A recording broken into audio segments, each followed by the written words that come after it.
Stand by. 1010. Investigator reported disturbance at Acer Plaza. 10-4 dispatcher. Verify address. That's Acer Plaza. Repeat. Acer Plaza.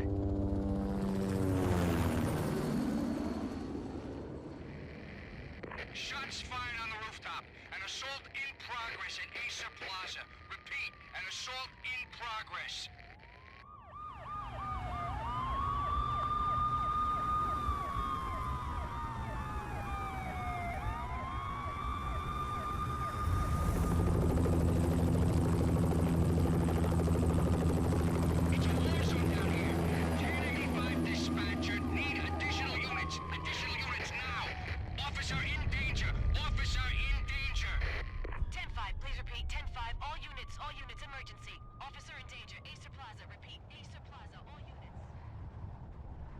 They were all dead.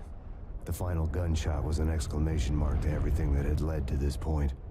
I released my finger from the trigger, and then it was over. To make any kind of sense of it, I need to go back 3 years. Back to the night the Payne started.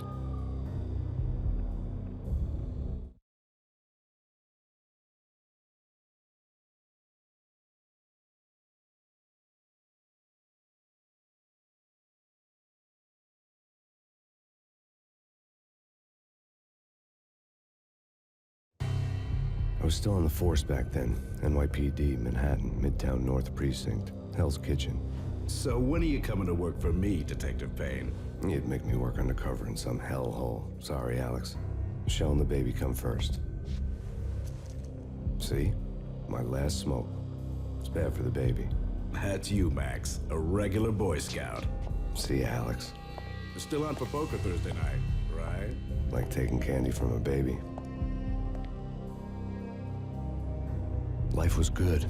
Sun setting on a sweet summer's day, the smell of freshly mowed lawns, the sounds of children playing, a house across the river on the Jersey side, a beautiful wife and a baby girl. The American dream come true. Honey, I'm home. But dreams have a nasty habit of going bad when you're not looking. The sun went down with practiced bravado. Twilight crawled across the sky, laden with foreboding.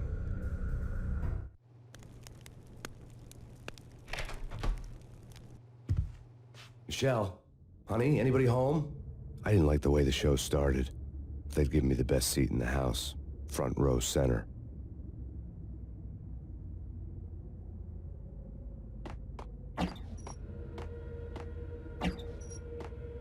What the hell? Something ugly had been tattooed on the wall, a map of things to come. It was a poison syringe, a magic tag full of diabolical meanings.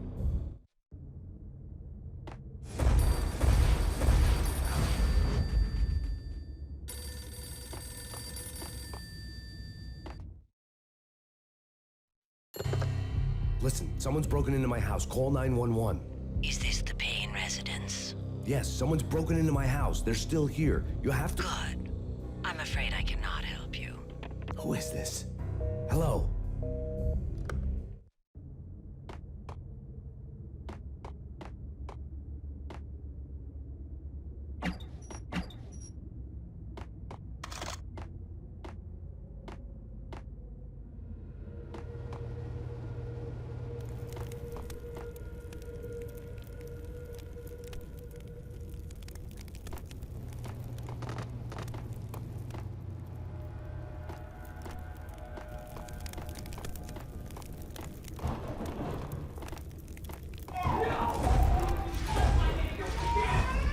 Michelle!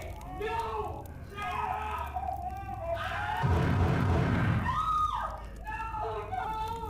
No, man! Michelle! Please! I'm gonna hurt you! It's coming. Freeze! NYPD, drop it! It's gonna die!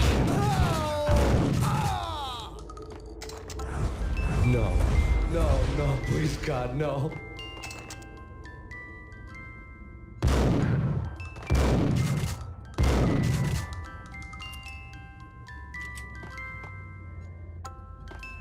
The flesh of fallen angels!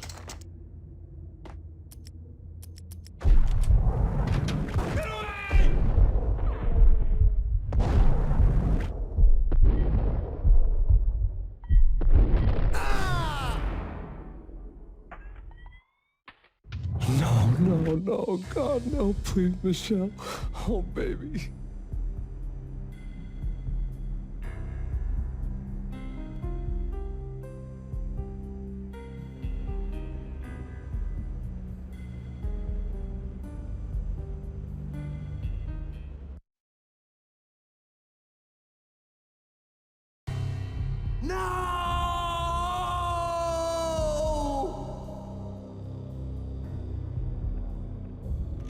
That was 3 years ago. Everything ripped apart in a New York minute. The killer junkies had been high on a previously unknown designer drug, Valkyr, V.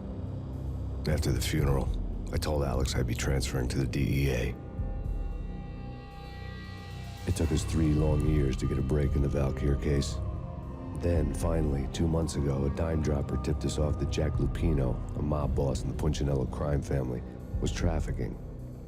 I went undercover, infiltrated the worst mafia family in New York.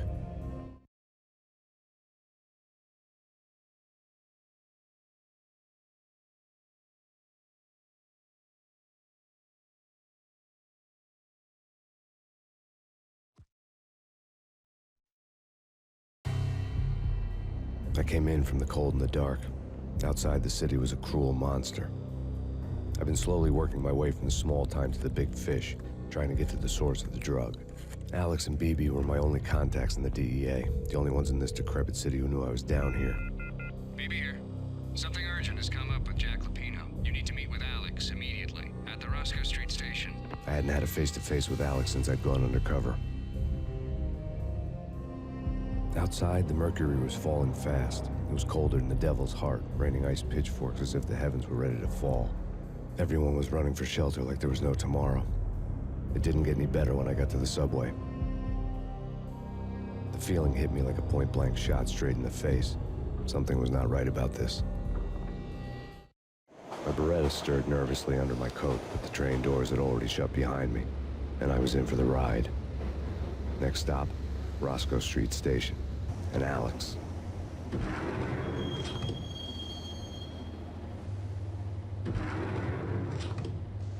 The station was drenched in gloom. Alex was a ghost, nowhere to be seen. I'd have to look for him.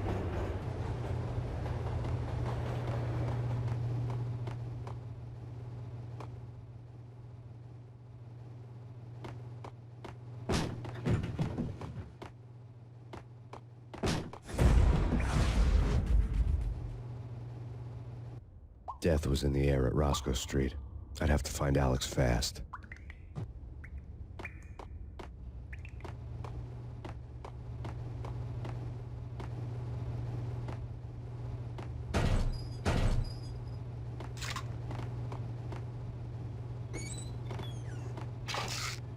The pills would hold the pain back for a while.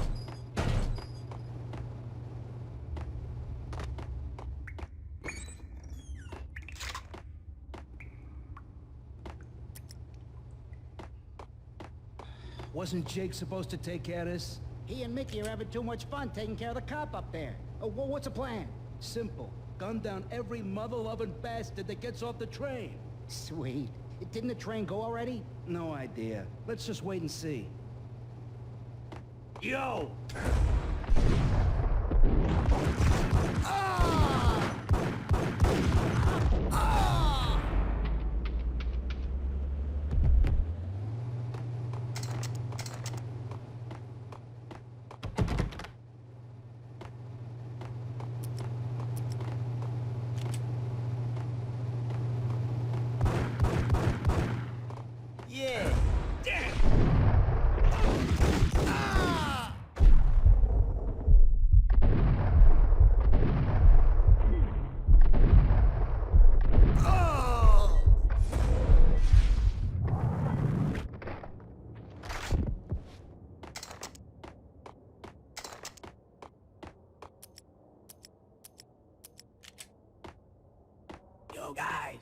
Yo, guys, hey, we're getting around.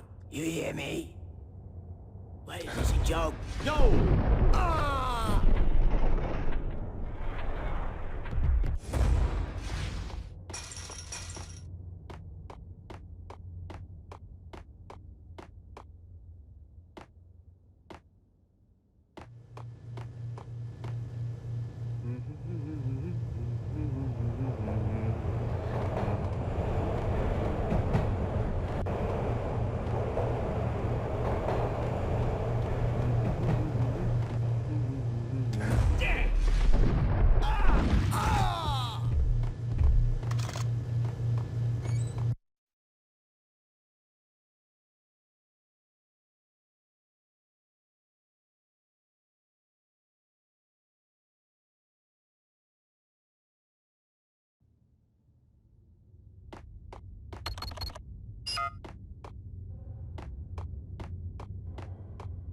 True.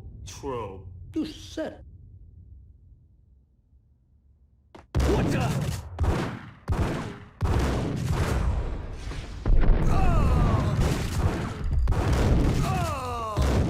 While looking for Alex, they had ended up in the middle of a big-time crime operation.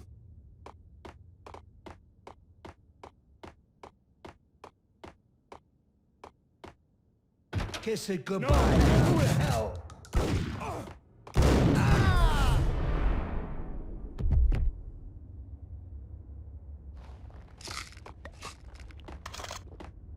You saved me, man.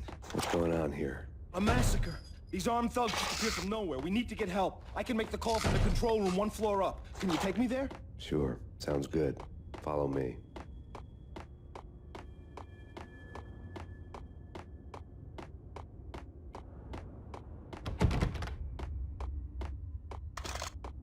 The security panel let out a mocking cackle. I'd need the right code.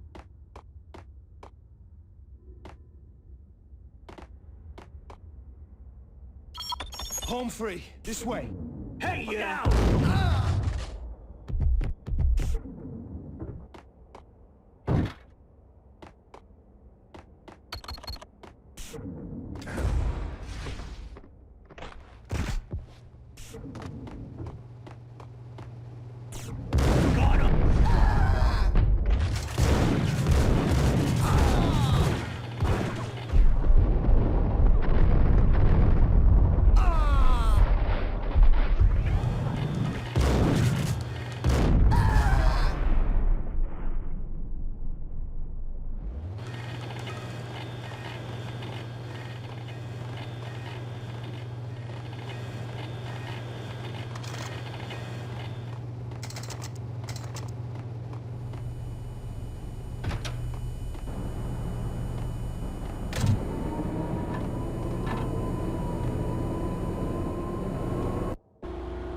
The train lit up like a Christmas tree.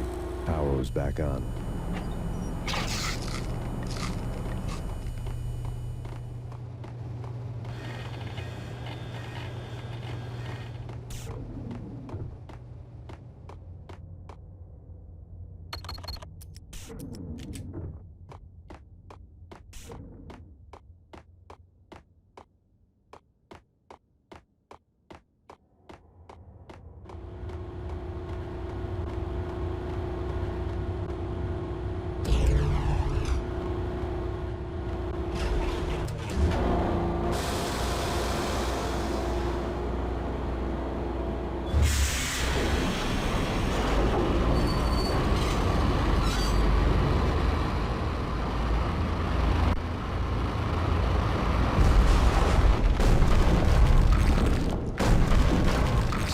Being subtle.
The rusty door led to an abandoned part of the station, closed off since the early 40s.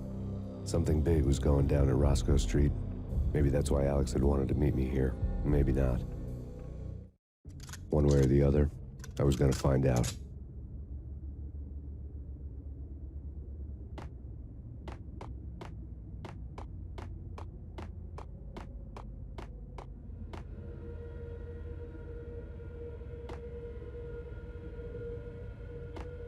True. You said it.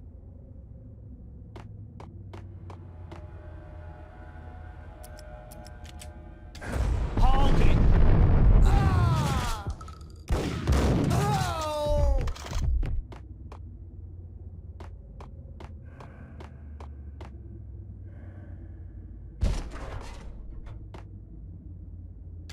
What the?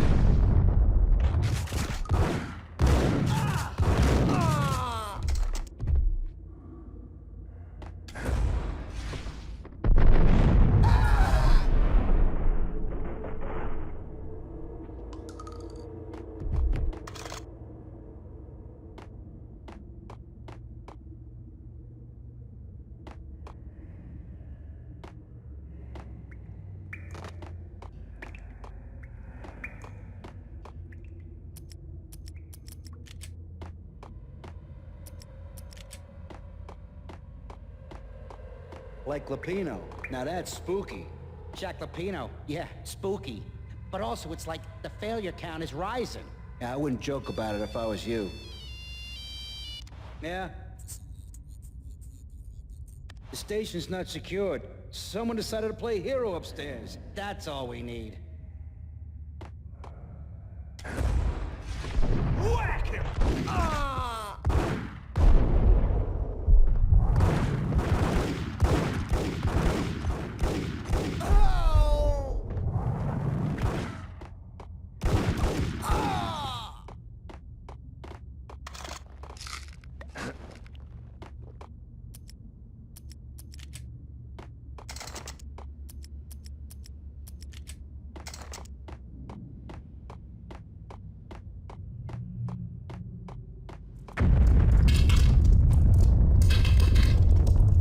What the hell was that?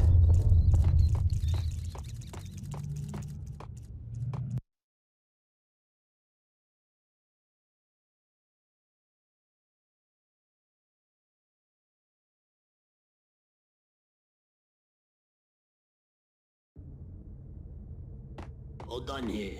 Give me the detonator. What are you talking about? The detonator. Whack him!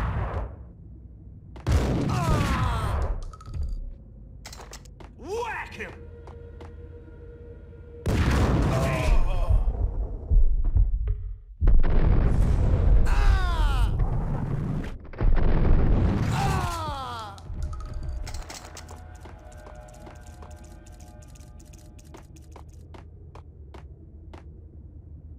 Okay, fellas, the police are on their way. New York's finest are gonna be here soon. So stick to the plan. We got our own private exit route. In and out, do your thing. Wham bam, thank you, ma'am.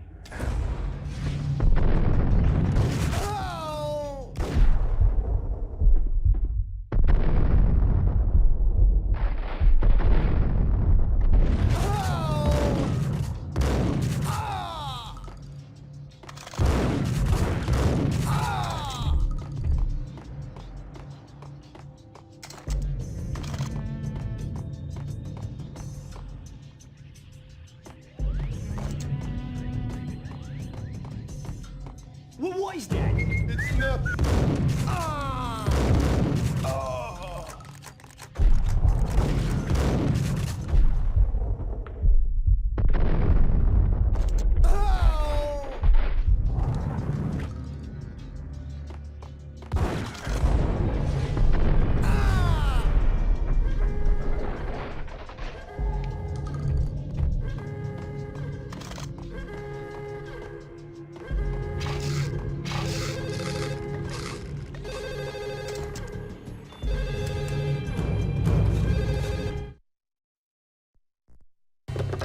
We come to you now live from the crime scene.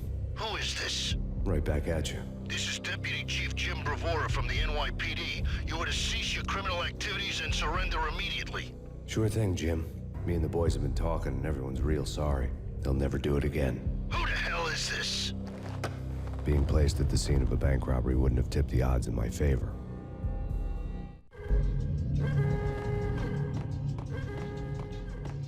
The bank robber score lay on the table.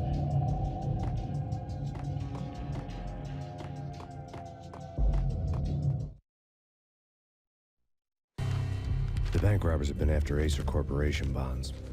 The Acer success story had recently been on every channel and on the cover of every magazine.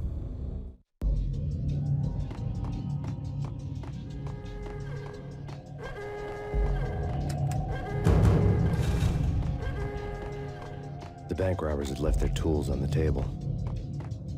Judging by the detonators, the crooks had bought enough explosives to send Lady Liberty into orbit.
Hold it! Max! Jesus, you almost gave me a heart attack! I nearly shot you! Alex, we're glad to see you. What the hell's going on? There are more corpses here than at the city morgue! It's an armed robbery, a tunnel job straight to the Roscoe bank vault through the old station wall. Is this why... this is Lupino's gig? This is Lupino's doing? Lupino's men? Really? You sure know how to pick a place? Can you get through? No, it's locked. We gotta get out of here. If it's Lupino, it's... Alex? Alex! There was nothing I could do. He was dead. I could tell by the empty, accusing stare of his eyes. Got him down.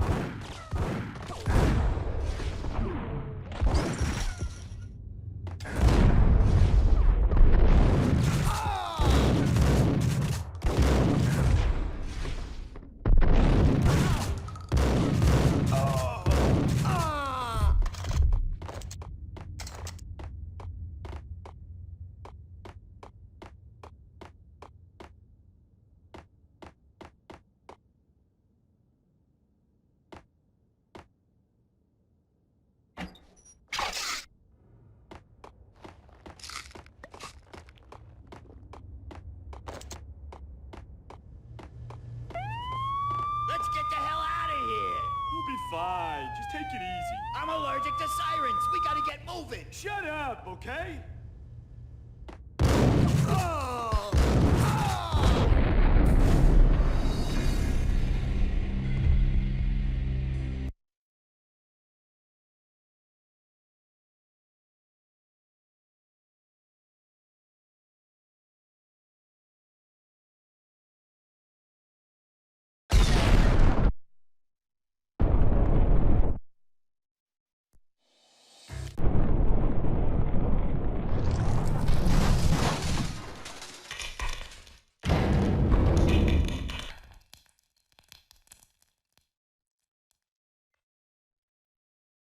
Hold it!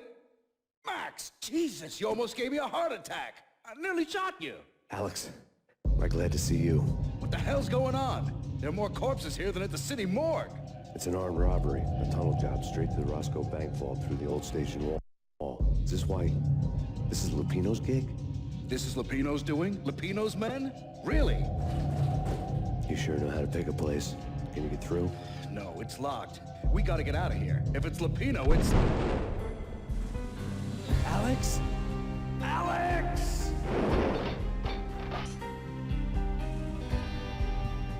There was nothing I could do. He was dead.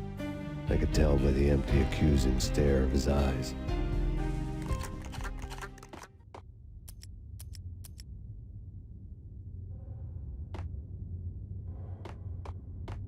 Get here!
Alex had kept me relatively sane for the past 3 years.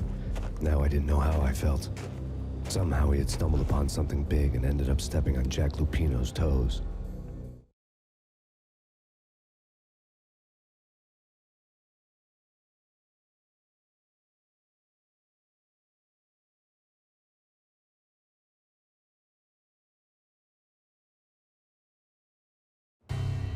Lupino ran his racket of sex, drugs, and contract killings from a sleazy hotel in a slum block of tenements. The NYPD was closing in. I could hear the sirens. Their wail was a crescendo.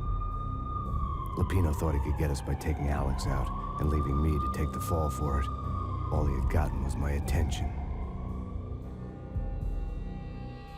I went for the hotel first. It was a sad old thing with flickering lamps and faded colors, cheap mobster punks and tired-eyed prostitutes. I walked straight in, playing at Bogart, like I'd done 100 times before. The place was run by a couple of murdering mobsters with shark smiles.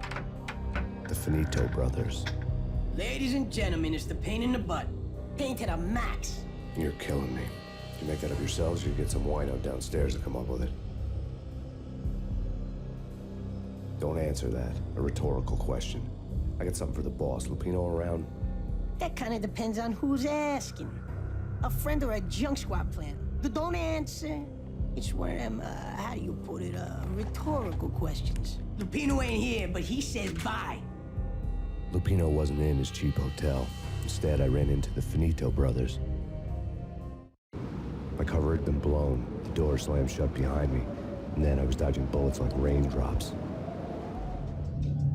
Pain in the butt. Ha ha! Pain to the max. Junk squad pig. Got a ticket to Marble City for you. Heaver and lying down. Bring it in.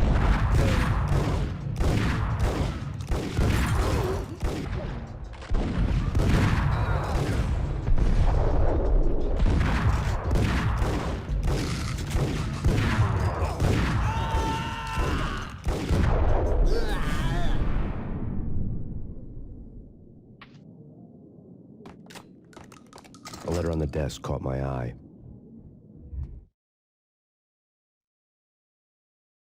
I had met Lupino only once. The gangster ran all his rackets through his right-hand man, Vinny Gagniti. Gagniti was a high-strung whiner on the verge of breaking apart, like an overamped Energizer bunny. He had the brains to run the business, but he lacked the balls, always falling short, taking his frustration out on underage addicts and call girls. The V deal goes down at your hotel. Jack's exact words, quote, "Vinny, you're in charge of this one," unquote.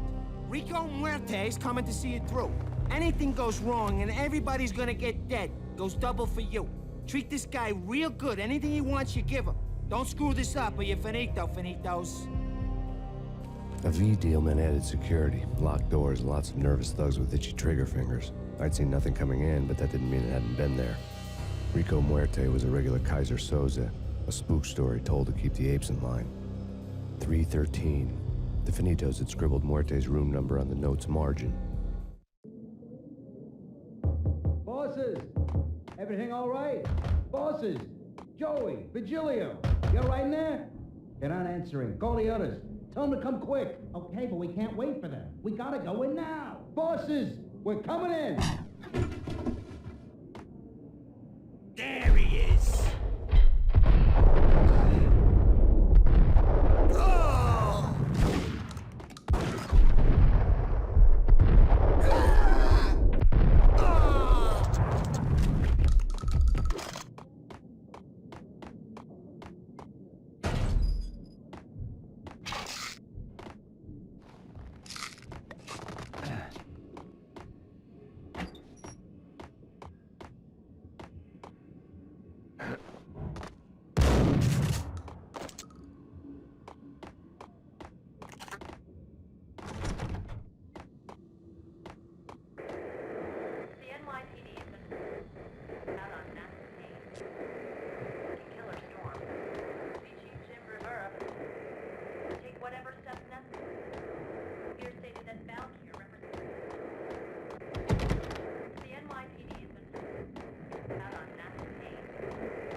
In his press conference today, The mayor stated that Valkyr represents a clear danger to New York and called for drastic actions to eliminate the problem. On today's top story, the Valkyr crisis worsens with the murder of DEA Special Agent Alex Balder. Special Agent Balder had been shot repeatedly from a point-blank range. The gunman has been identified as Max Payne. The noose is sure to tighten around this fugitive criminal as more NYPD units join the search to apprehend him. I had just gotten my 15 minutes of fame.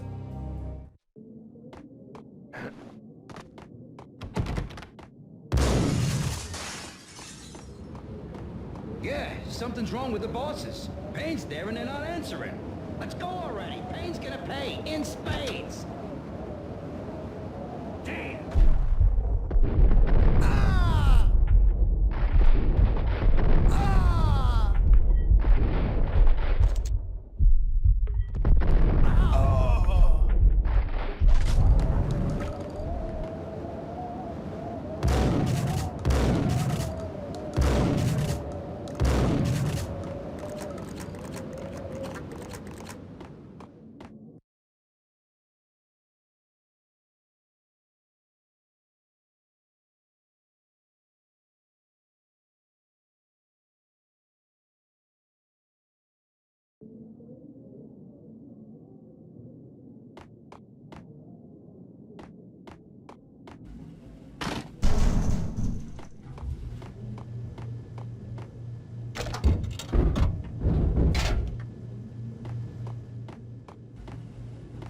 Hey!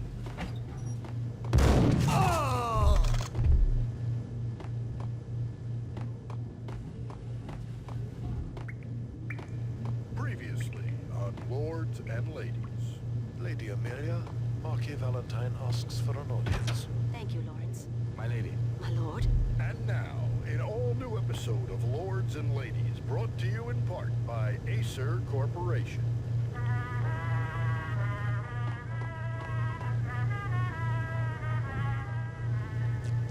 My lady. My lord. My lady, there is a matter of great importance I must bring to your attention. My lord, there is? Indeed, my lady, there is indeed. From the very first moment we met, upon that distant forest path, there has been sunlight in the autumn leaves blazing like the colors of your hair. Oh, my lord, you should not speak so. I must. My lord, I beg you, this cannot be, this must not be. It is too dreadful, do not force me to speak the words. My lady, I beg of you, I must know. I would rather die than not know. Yes, my lord, we should both be dead, for this shame is too great for the living. My lord...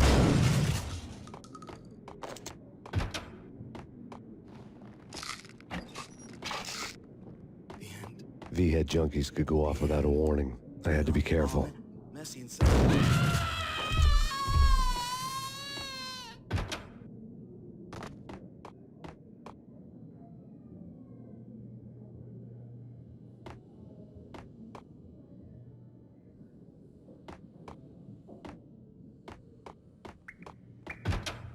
It's Payne!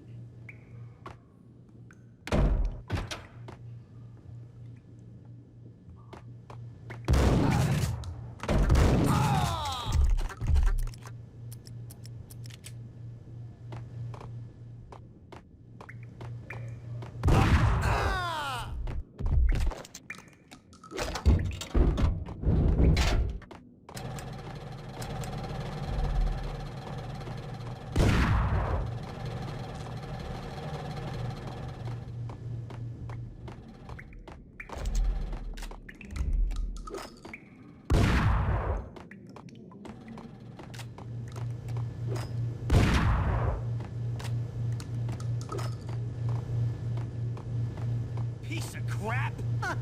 Oh, careful, it might kick back. Dee-dee-dee-dee-dee. Whack!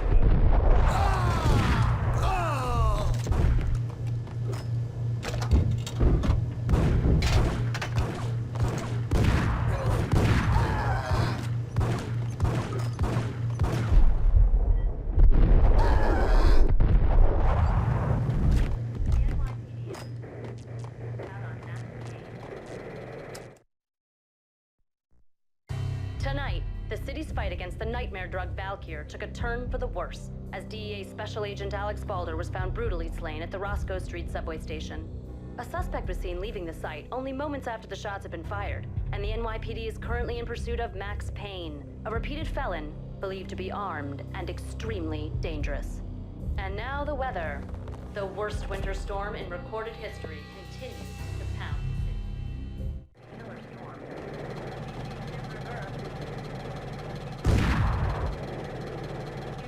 This party had been dead for a while. I couldn't say I was sorry I'd missed the show.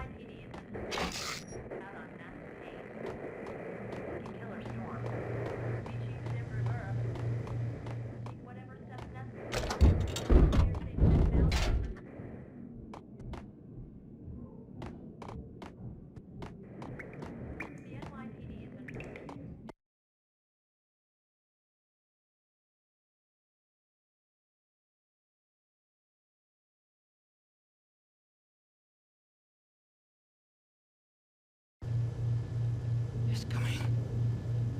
It's coming. Oh no! Oh no! Oh no!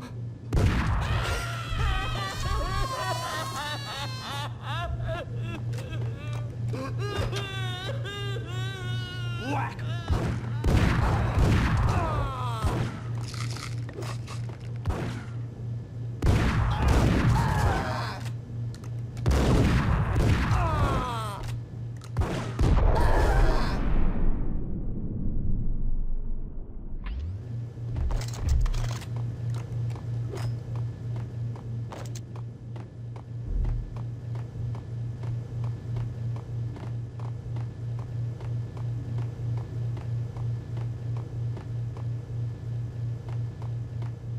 I'd found Muerte's room.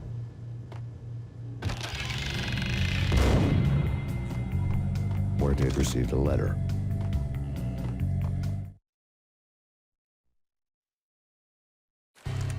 Our investigation had turned up nothing to link Angelo Punchinello, the head of the Punchinello family, to Valkyr. All tracks had ended with Jack Lupino. The letter in Muerte's room was signed by the Don himself. It was the first hint that the Kingpin knew what was brewing inside his syndicate.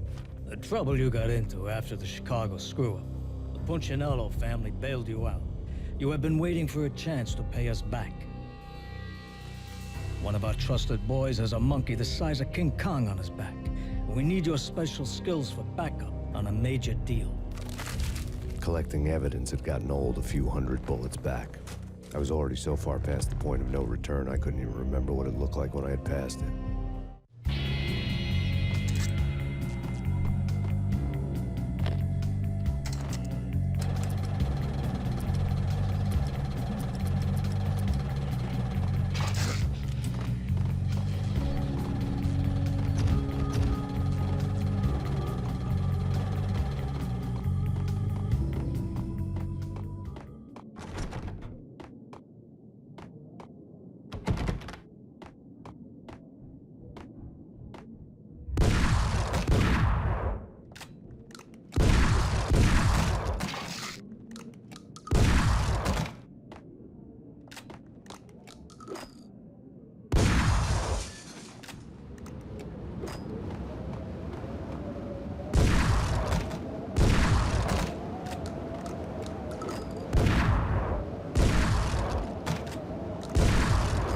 I didn't want to know what had happened here. It was not a pretty sight.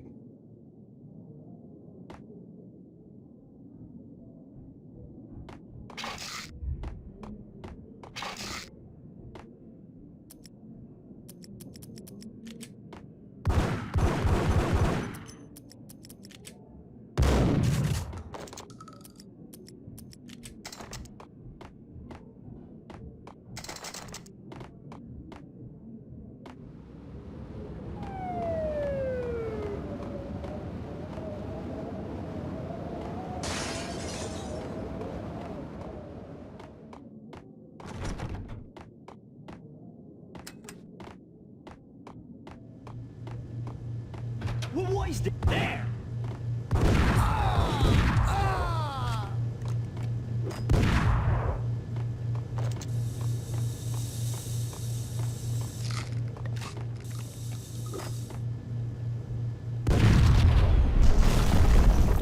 Damn! told you. God damn! I thought it was a bomb for sure. Nah, the Russian wouldn't dare. This has been waiting to happen. I thought it was a bomb. What the?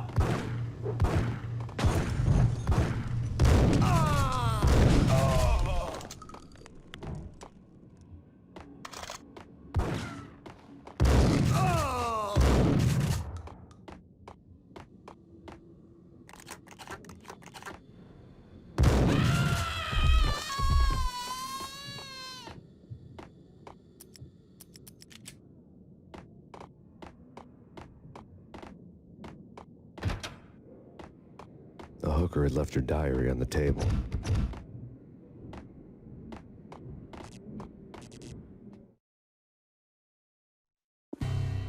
The diary belonged to a hooker named Candy Dawn. The read would have made a vice cop blush. Had talks with the mystery hag over the phone again. Sent her the latest One-Eyed Alfred tape. As long as the hag keeps paying for the tapes, the old man could come every day for all I care. She had a nice sideline, making secret X-rated flicks of her clients and selling them to the highest bidder.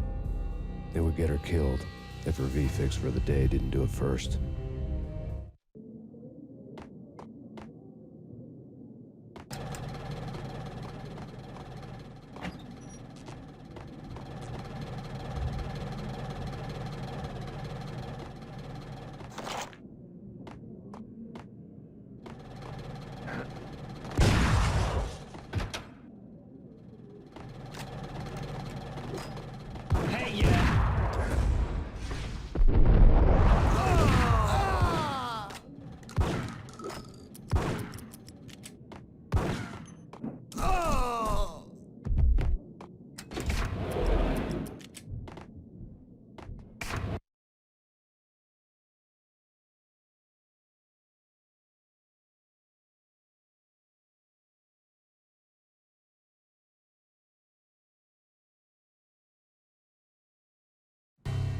The old service elevator rumbled down to the bowels of Jack Lupino's hotel.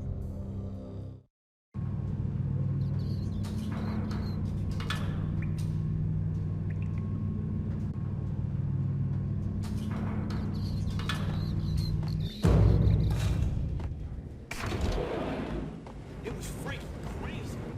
The cops were doing a full-scale siege next door. More traffic than rush hour. I mean, get up!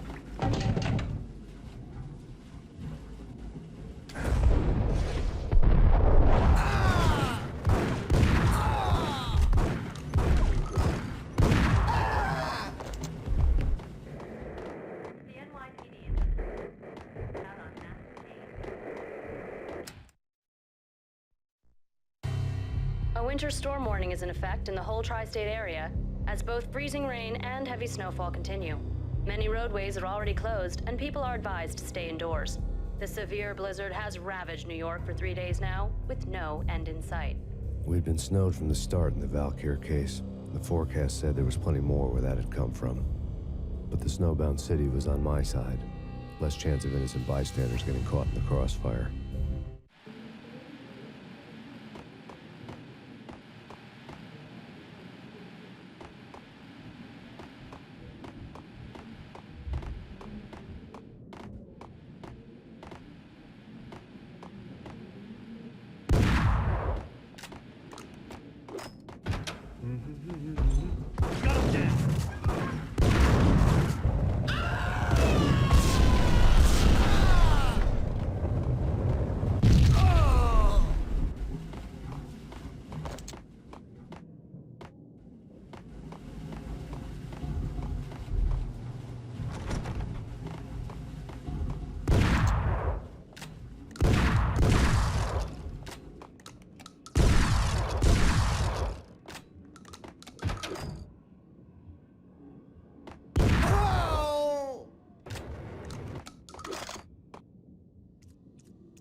Exhibit number 1, a newspaper.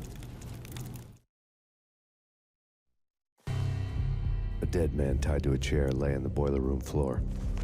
Captain Baseball Bat Boy has an unbeatable track record in superhero death matches. But a 6-pack of root beer gets me every time. The murder weapon was a baseball bat, now lying in a pool of drying blood next to a newspaper folded open on a Captain Baseball Bat Boy comic strip. Take vampire movies. Why are they always set in LA or Mexico? They can't even get a tan. If I was a bloodsucker, I'd move to the North Pole. Winter's one long night. Yeah, and what would you eat? Suck blood from penguins? Nah, Eskimos, man, Eskimos. Get him!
Chill with the guns. Trust me, you don't want to piss Muerte off. Gentlemen, let's do business. Green for green. Cheers at green-eyed angels. Amen. I saw.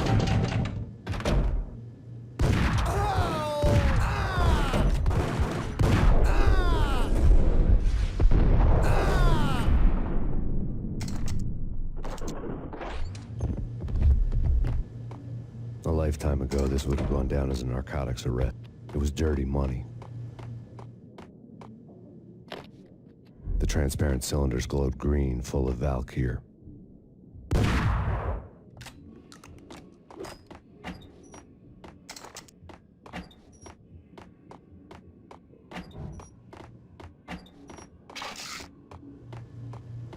There was a key on the table.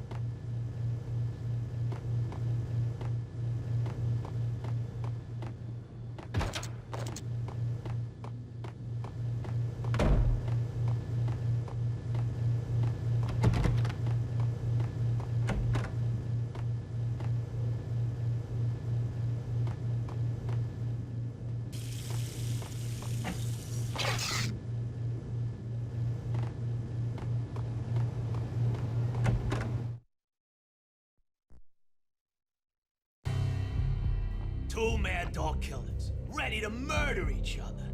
They step into the next room, and I'm thinking, now they're gonna do it. But no. They sit down in front of a TV and solve their differences with the Kung Fu fighting video game. I tell you, Candy, I was so depressed, I strangled them both with the video game cables. Oh, Rico, you're so bad. I am, ain't I?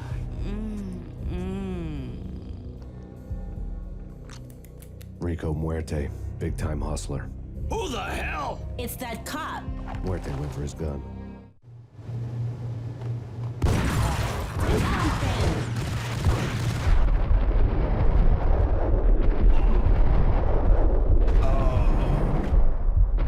There he is.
The antique switch.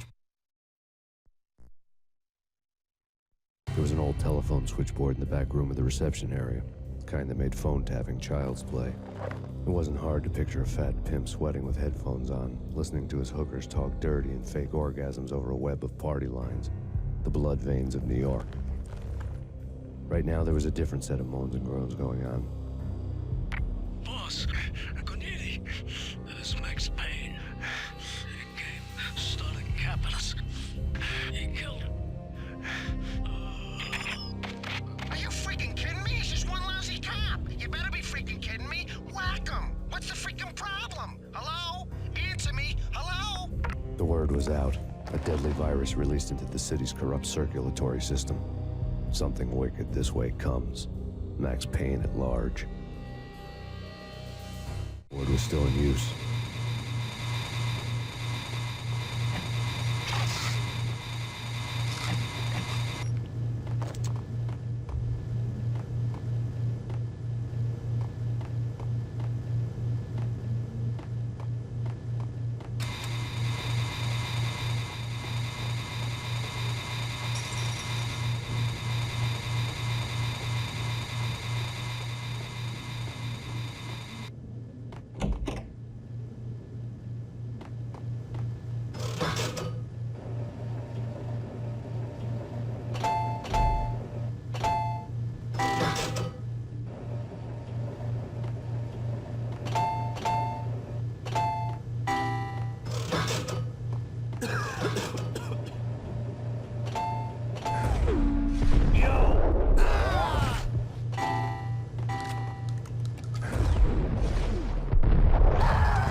Turn around, walk away, blow town. That would have been the smart thing to do. Guess I wasn't that smart. Lupino's tenement buildings were a seedy hangout for all kinds of sleaze. A liquor store, a pawn shop, a laundromat full of mobster bookies and loan sharks. The list went on. The how and why of it was a mystery to me, but they knew I was a cop. They knew I was coming, and they were going to get real trigger happy about it. I got to see Lupino's hangout all lit up. A bomb went off, turning snow into liquid gold. A pillar of fire lifted the remains of a car straight up into the air. The flames were highlighted on the hood of a black Mercedes-Benz as it coasted down the street real slow, as if the driver didn't have a worry in the world. I got a good look at the man riding shotgun. It was Vladimir, the head of the local Russian mob, the fly in Don Punchinello's suit. The ringing in my ears was the sound of a mob war being waged.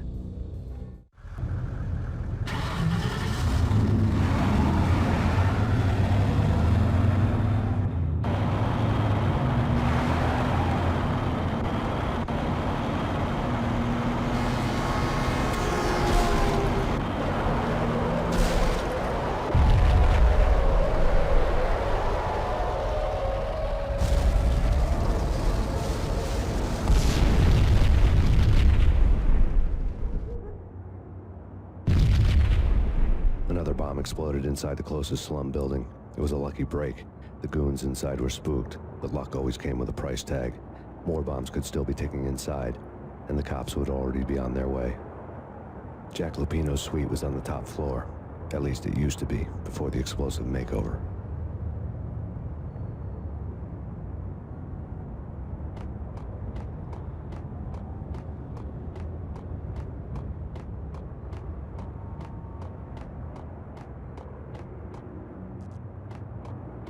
I don't know, man. I don't know about this. Quit worrying, man. Think of it as Christmas. The Russians are with Santa.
The headlines were a depressing read.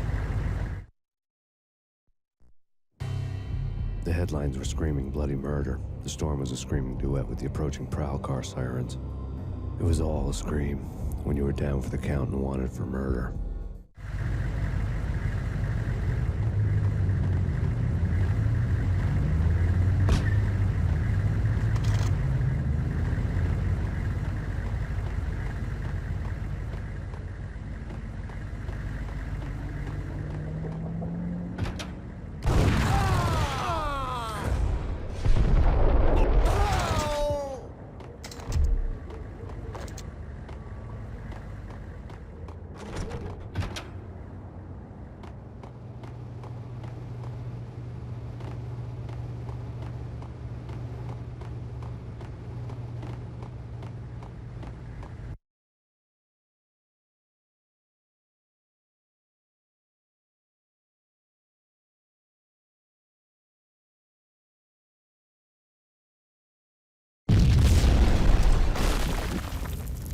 The whole building was rigged with explosives.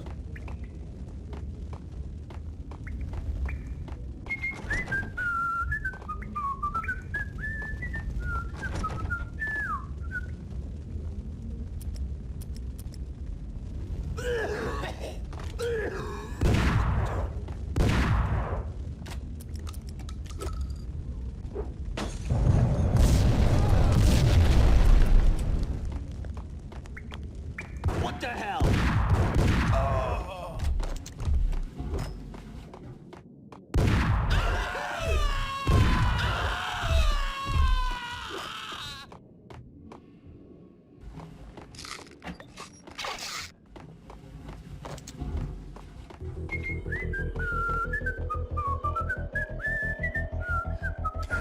Hold it! Ah! Oh!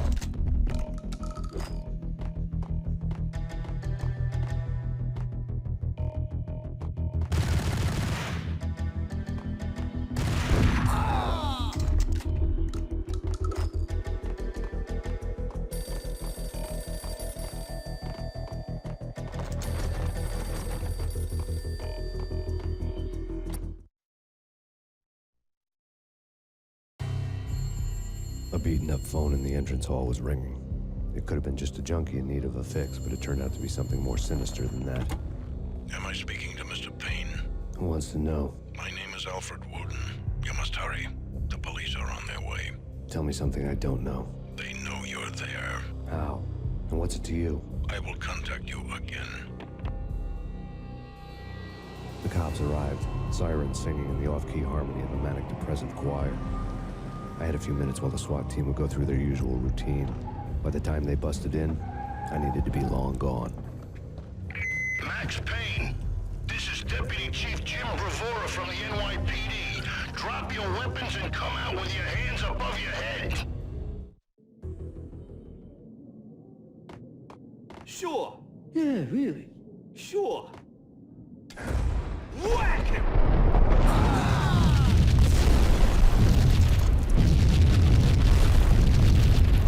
Without a key, I'd never get past this door.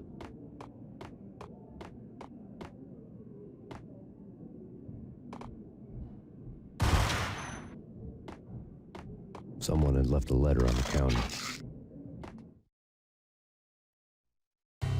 Suddenly it all made sense. The bombs, the Russian mob boss making an appearance in person. Gagnidi was his usual self, all talk and no walk. After our hit, the Russian has only a couple of guns left, and they can be bought. There's no freaking way he has the guts to try anything after that. As it turned out, the Russian had plenty of guts. One thing you could count on, you push a man too far, and sooner or later he'd start pushing back.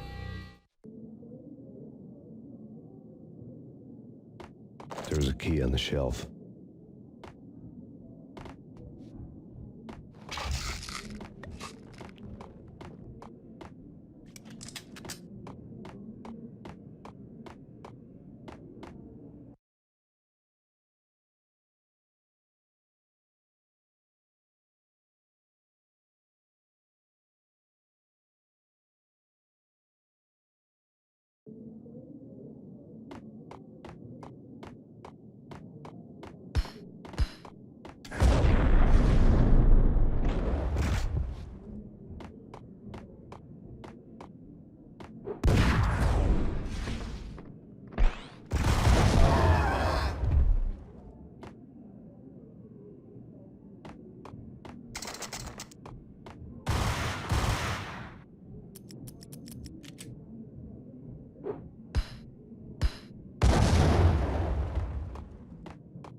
bombs had destroyed all the stairs up to Lupino's office. The alternate route led there by way of adjoining rooftops.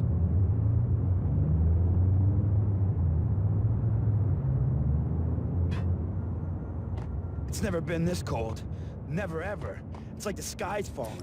Yes, sir. It's the end of the world as we know it. And I don't feel fine. I don't feel anything. Not a thing. I'm freezing my butt off.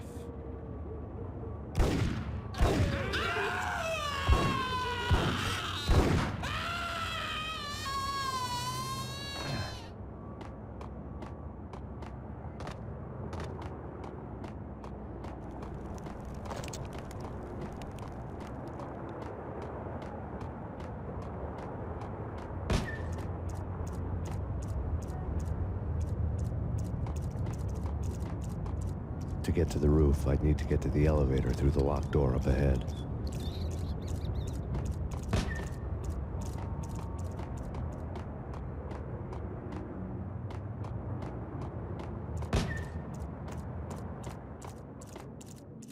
He's coming. I don't know. I don't know. I don't know. I don't know. I don't know. I don't know.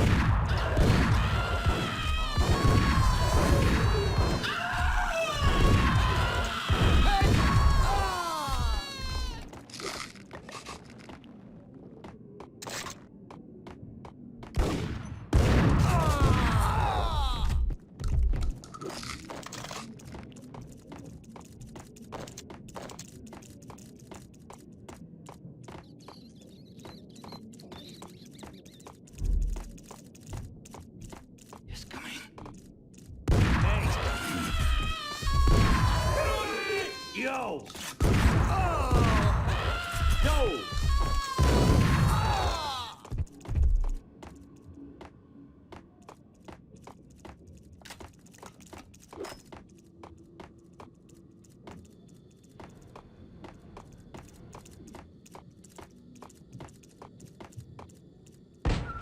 No, don't shoot. You know the clowns at the laundry? Me? No. You're no good to me then. What? No, the laundry, yeah. I know him, yeah.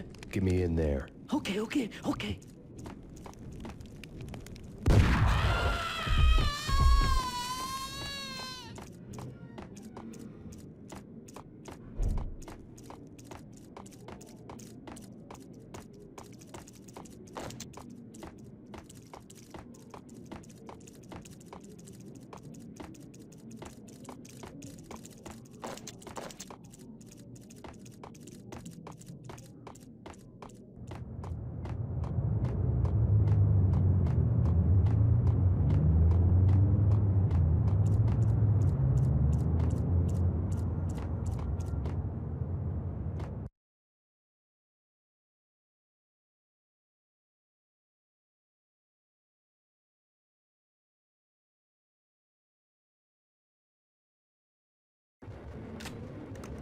It's me. Open up. Let me in, quick. Not so fast.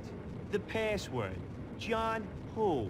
Come on. Oh, okay, John Woo. All right. Come right in. It's a trap! There he It's is. Payne!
freaking second. Take whatever steps necessary. The NYPD is What the?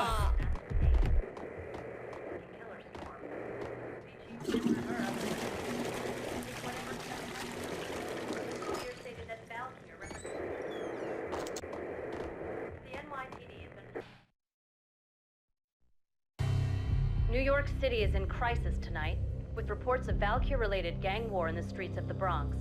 Apparently, Max Payne, wanted for questioning in connection with the slaying of a DEA special agent earlier tonight, is waging a one-man war against his former partners in crime. Among the list of casualties so far are notorious mafia members Joey and Virgilio Finito, as well as Rico Muerte, himself a fugitive from the law, and a suspect for several murders in the Chicago area. The NYPD has been placed on full alert. A citywide APB has been put out on Max Payne. Deputy Chief Jim Bravura has promised to take whatever steps necessary to bring him to justice. What those steps may be remains to be seen. For NYCNN TV News, this is Kira Silver.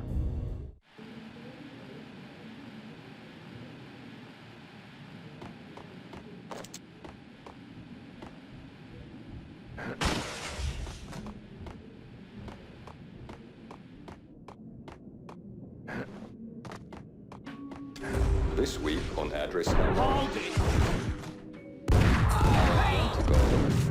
It's the last place I can but that's where I always end up anyway. Only, it's not me talking to the pink flamingo, but someone who looks the part down to the finest detail, except that he's evil.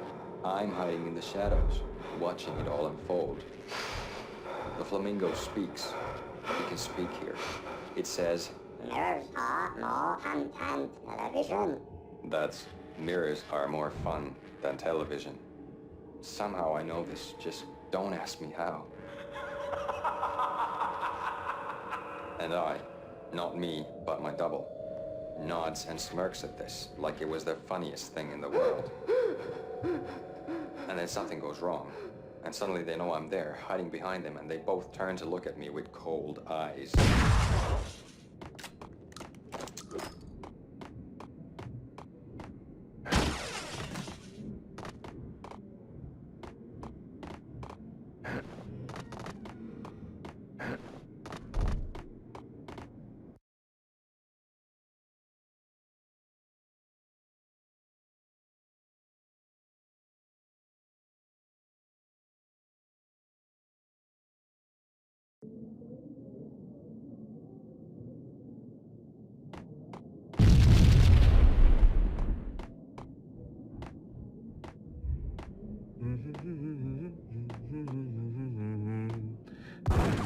Hold it!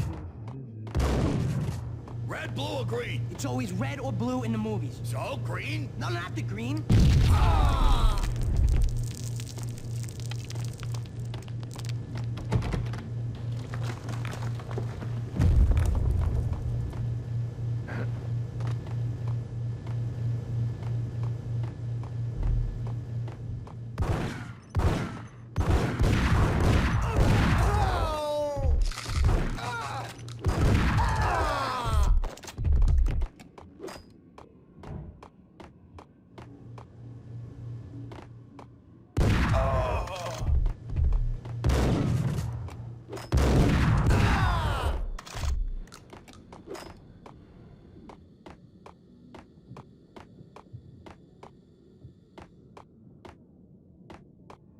What the hell are you standing around here for? They're bombing us. What are you doing? You're doing nothing. What are you doing? This is war. Freaking war.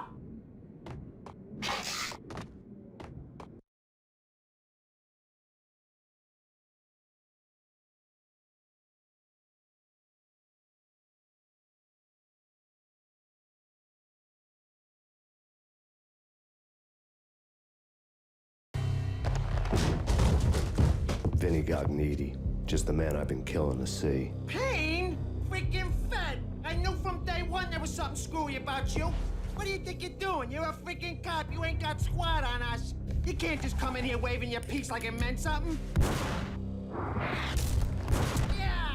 Oh my God! Oh God, you shot me! Ah! You're dead, Payne! are you waiting for, you apes? Kill him! Kill him! With pleasure, boss. Gagniti bailed. I made like Chow Yun Fat.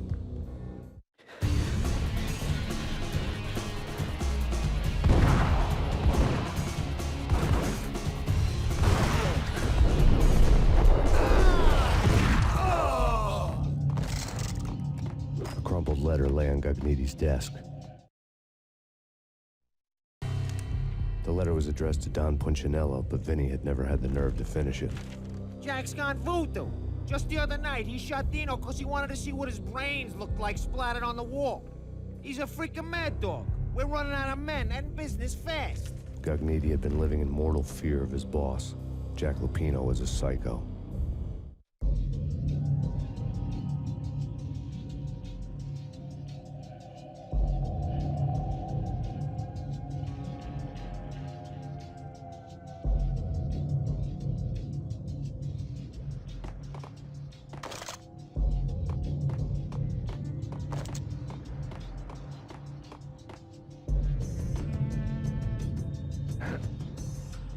Vinny Gagniti was running scared.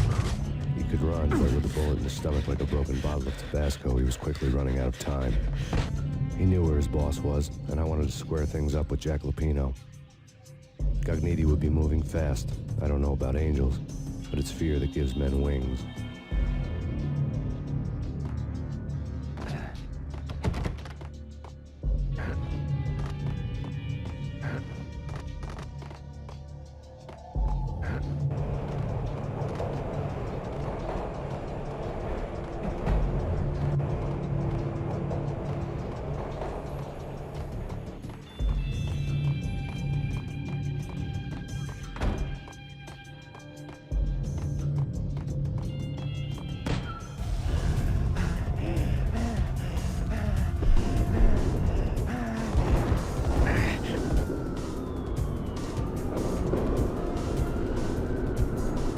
Gagniti hitched a ride. To catch him, I'd have to follow his lead.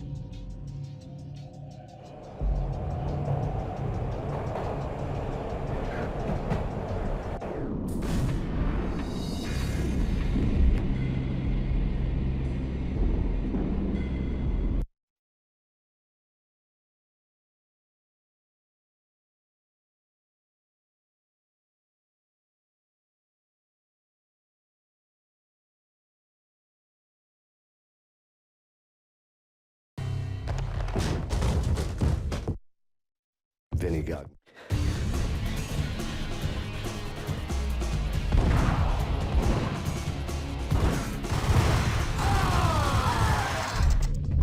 A crumpled letter lay on Gagniti's desk.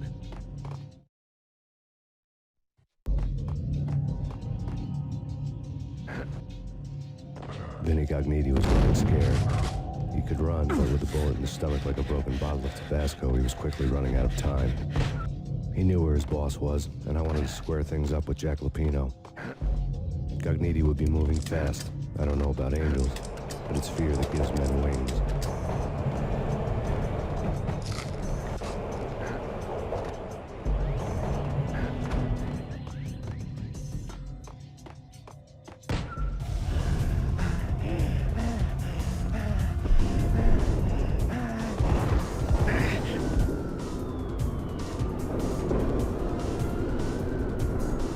Gagniti hitched a ride. To catch him, I'd have to follow his lead.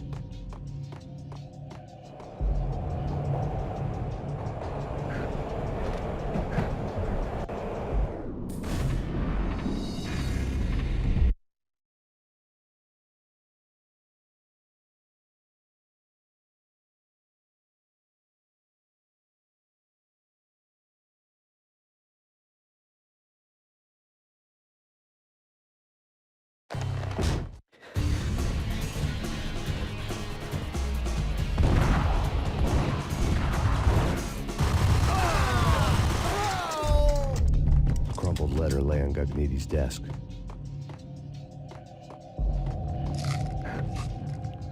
Vinny Gagniti was running scared. He could run, but with a bullet in his stomach like a broken bottle of Tabasco, he was quickly running out of time. He knew where his boss was, and I wanted to square things up with Jack Lupino. Gagniti would be moving fast. I don't know about angels, but it's fear that gives men wings.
Gagniti hitched a ride. To catch him, I'd have to follow his lead.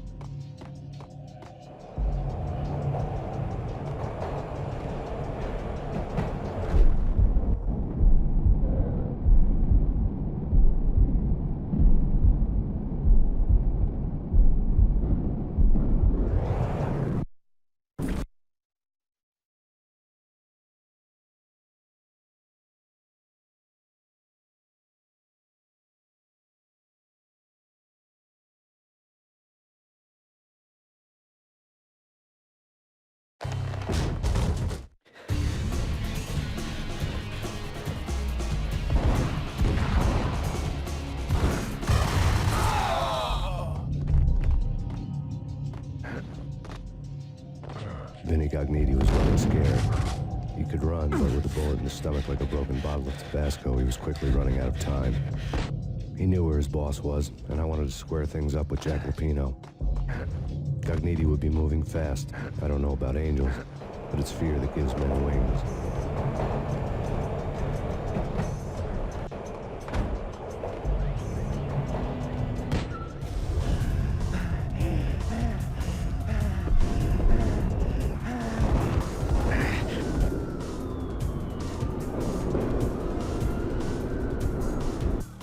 Gagniti hitched a ride. To catch him, I'd have to follow his lead.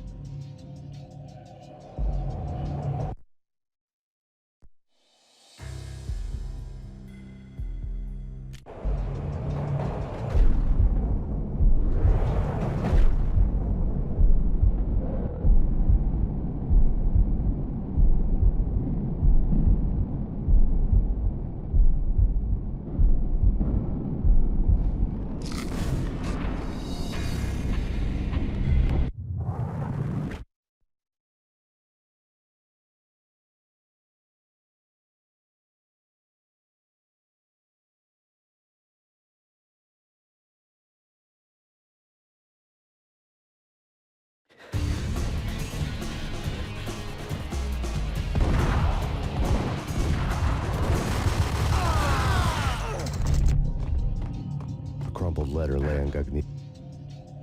Vinny Gagniti was running scared. He could run, but with a bullet in his stomach like a broken bottle of Tabasco, he was quickly running out of time. He knew where his boss was, and I wanted to square things up with Jack Lupino. Gagniti would be moving fast.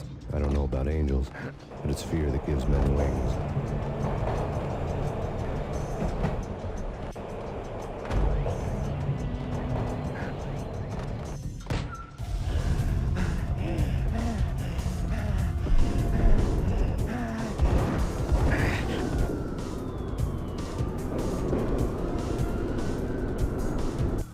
Gagniti hitched a ride. To catch him, I'd have to follow his lead.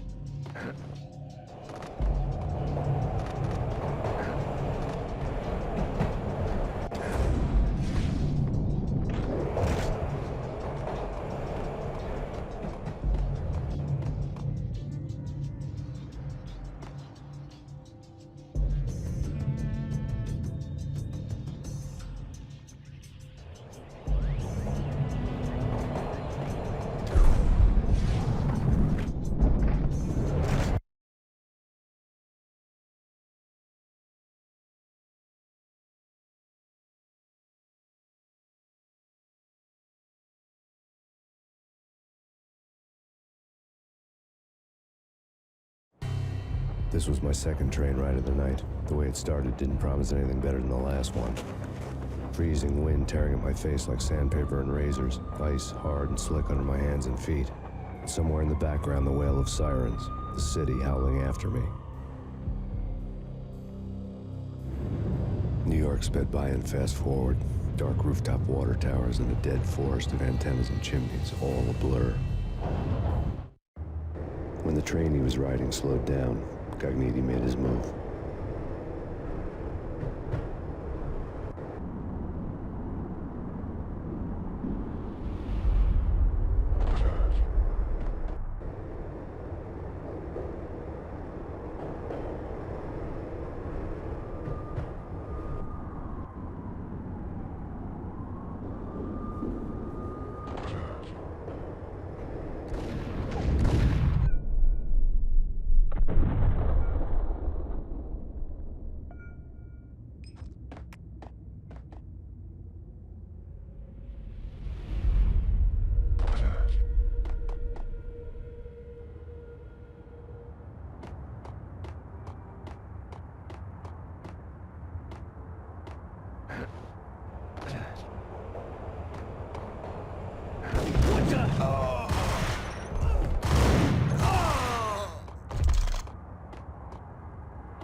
NYPD, you on the roof. Drop your weapon and lie down.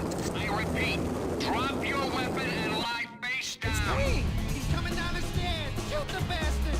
Okay, boss, we got it. No problem. All right.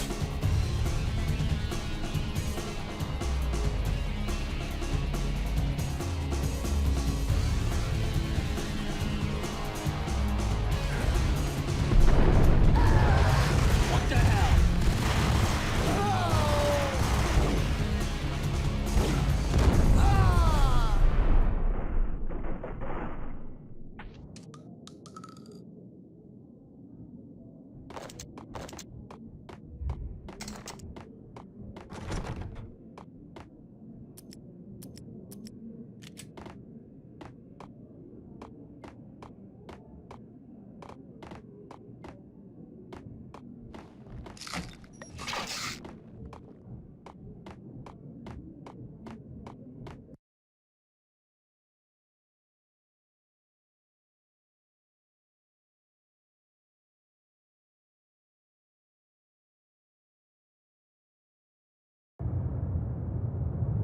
What the hell?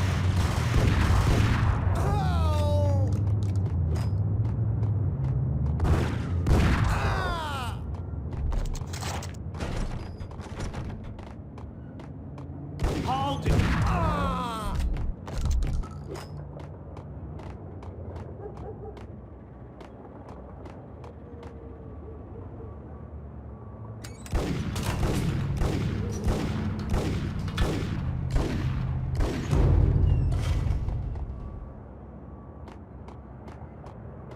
Yo!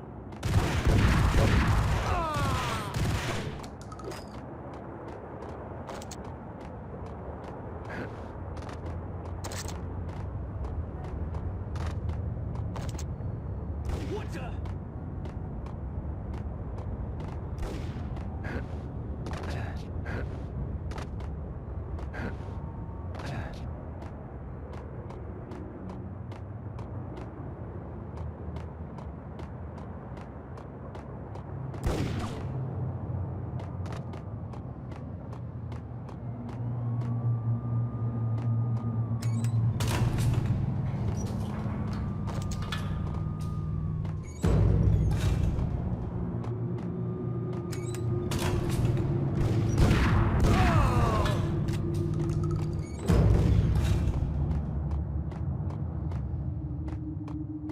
Whack the sucker!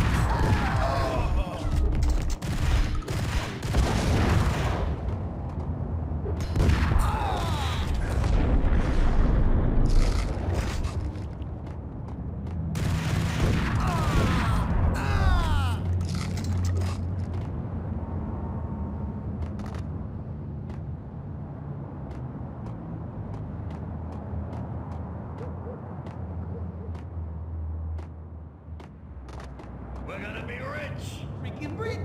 Even richer than that, wise guy. Freaking rich!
Max Payne has nowhere left to go. We are very close to capturing him. You'll get a full statement then. Right now, I've got better things to do, ma'am. That was Deputy Chief Jim Rivera from the NYPD with no further comment at this time.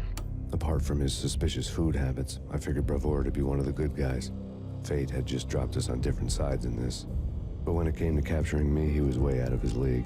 I had already ditched the cops a couple of rooftops back. For now. Keep your guns pointed at the door. Okay, this is it. Any moment now, Payne's gonna bust through that door with murder in his eyes.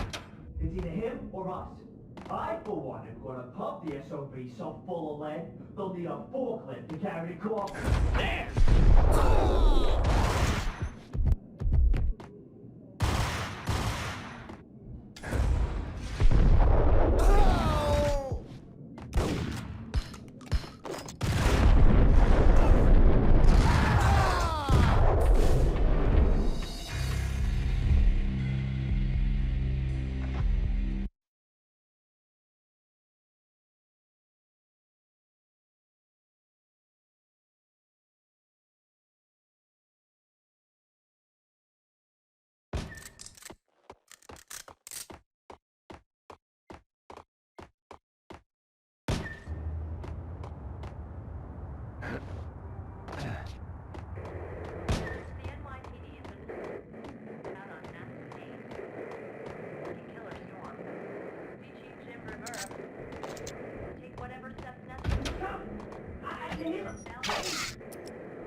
Open, goddammit! Payne! I'll kill you, you lousy freaking cop!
Agniti ran out of steam in a dead-end alley with steam boiling out of the sewer grates like all the fires of hell were burning high beneath us.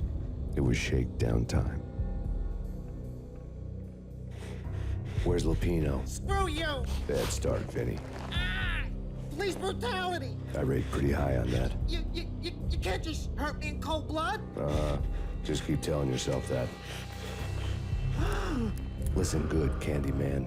I'm not gonna be anybody's fall guy. I want to know where your boss is hiding. There was no glory in this. I hadn't asked for this crap. Trouble had come to me in big dark swarms. The good and the just were like gold dust in the city. I had no illusions. I was not one of them. I was no hero. Just me and the gun and the crook. My options had decreased to a singular course. I'll tell you, just don't hurt me no more. Lupino's at Ragna Rock, the nightclub. Book me, take me, haul me to the freaking jail, just don't hurt me. Your rights will be read at your funeral.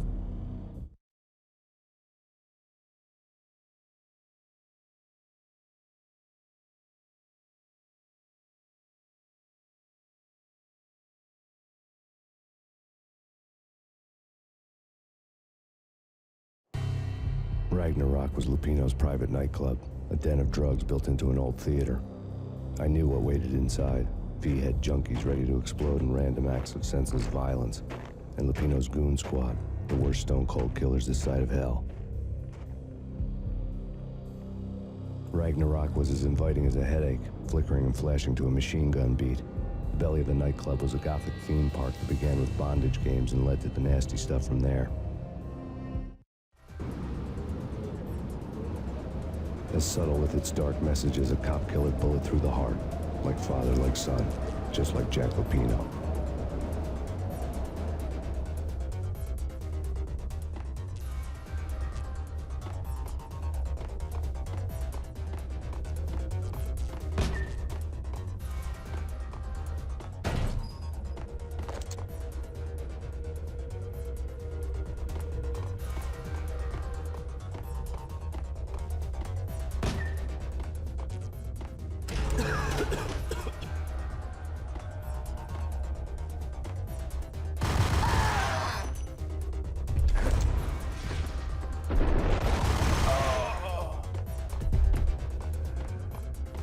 The book had never been a bestseller.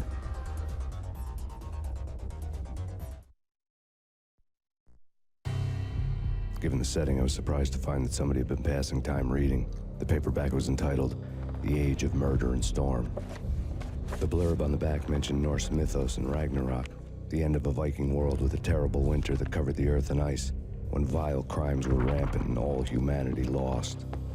I could see how somebody impressionable might get it into their head that we were at the end of time. I was also beginning to see what the nightclub and its owner were all about.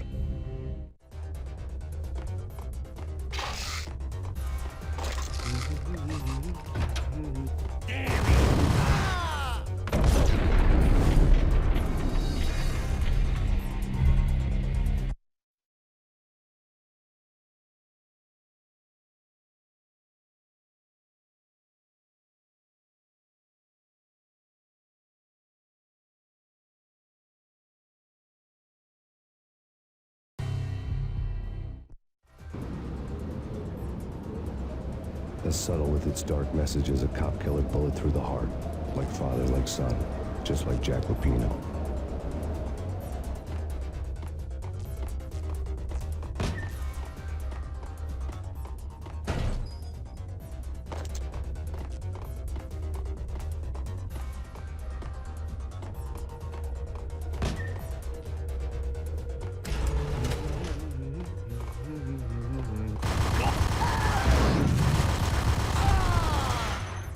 The book had never been a bestseller.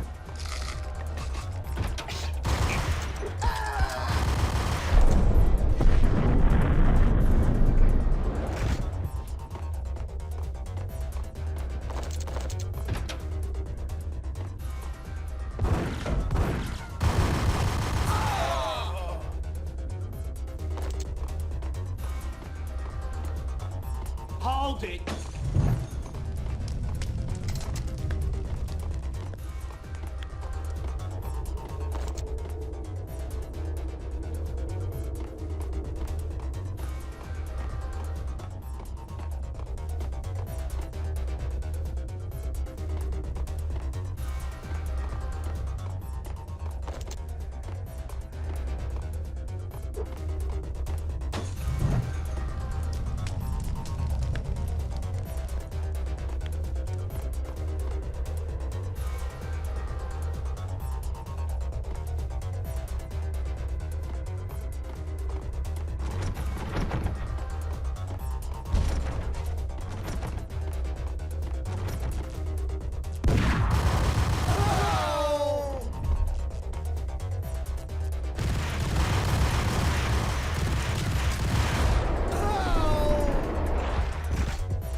Books on the occult had been piled on the table.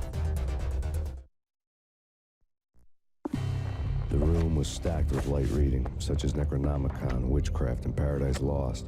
Old exotic titles like Malleus Maleficarum and De Umbrarum Reini Novum Portus. Books with pentagrams on their covers, all dealing with the occult and the infernal, lying between stacks of horror videos and a couple of Ouija boards. The only thing I could take seriously was the thought of Lupino taking it seriously. He had been spending a lot of time getting intimate with the guy downstairs.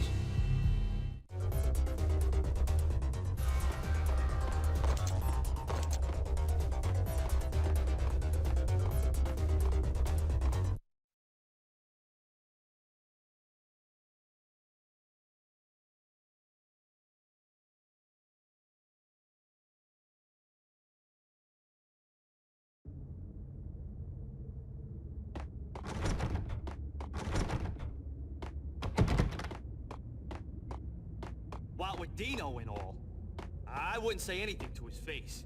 He might not... Who knows what he'd do? Yeah, but somebody's gotta go in there. It's too freaky. All the screaming, I mean. It's been 3 days now. Now look at... Hey!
Karaoke never was my scene.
Hold it!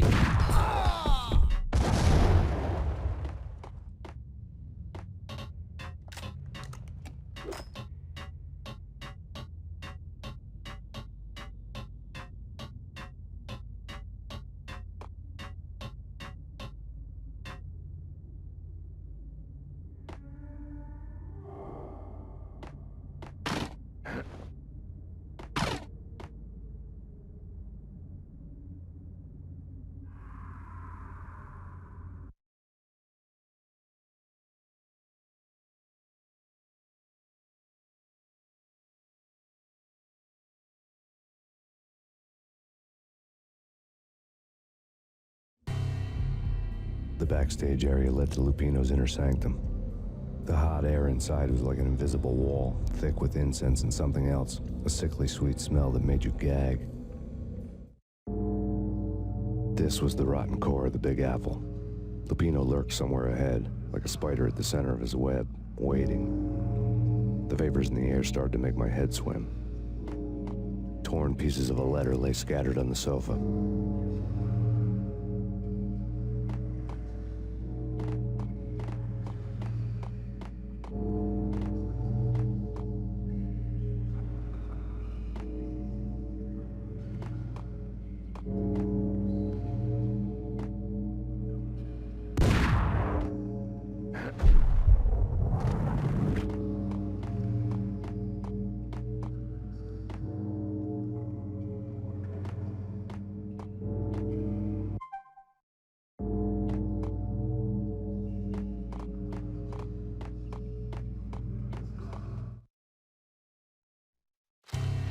Punchinello had threatened Lupino in writing. The note had been torn to pieces, bloody fingerprints all over them. Don't want you to think that one of my boys is not playing with a full deck. Shape up, Jack. We are running a business here. I'd hate to send the trio to strong-arm you. The trio were the Don's notorious henchmen. It was obvious that Lupino hadn't been intimidated by the threat.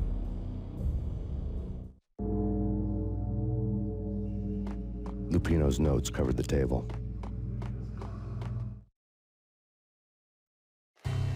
Jack Lupino was crazy, all right. The table was scattered with notes of demented arcane nonsense written in rusty blood. A mishmash list of demons, devils, and dark gods evoked. Beelzebub, Asmodeus, Baphomet, Lucifer, Loki, Cthulhu, Lilith, Hela! Blood given to you all. He was after that old Faustian deal. Your soul for power and fortune. Just sign on the dotted line with your blood. Lupino's note. Jack Lupino was crazy, all right. Mythic wolves, let loose to devour the sun and the moon. Lupino is the wolf. I'm Mr. Beast, the big bad Fenris wolf. I'm the end of the world man, wearing the flesh of fallen angels. After Y2K, the end of the world had become a cliché. But who was I to talk? A brooding underdog avenger alone against an empire of evil, out to right a grave injustice. Everything was subjective. There were only personal apocalypses. Nothing is a cliché when it's happening to you. Look, lay on the pedestal.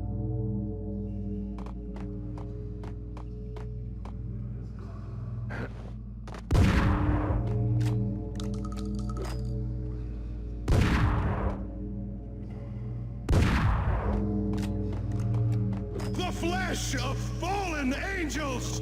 Come to me all! Astaroth, Beelzebub, Asmodeus, Baphomet, Lucifer, Loki, Satan, Cthulhu, Lilith, Hela! Blood to you all! Secret, living under the skin of reality. I've seen it. The corruption of flesh. Oh! I'm the wolf, yeah! I am the wolf! It's close. It's coming. You have come. A witness to the end of time. It's now! I will rise to her side! Hold it! I don't need the words! I'm beyond the words!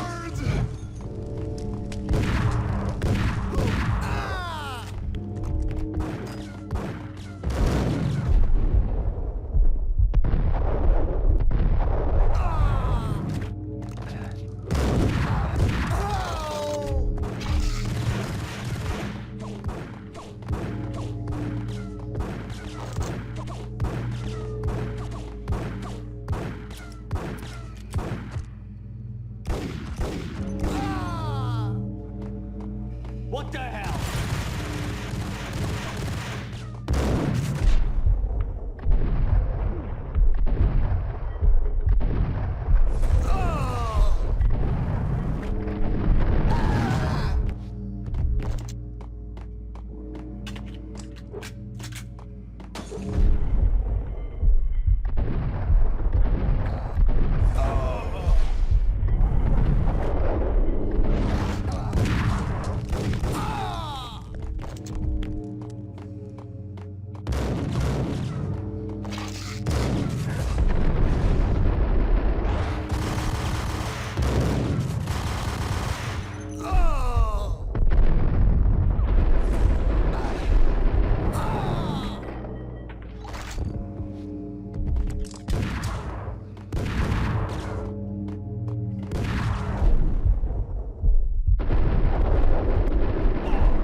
I had known there'd have to be a catch in it somewhere, and this one was the Empire State Building of catches.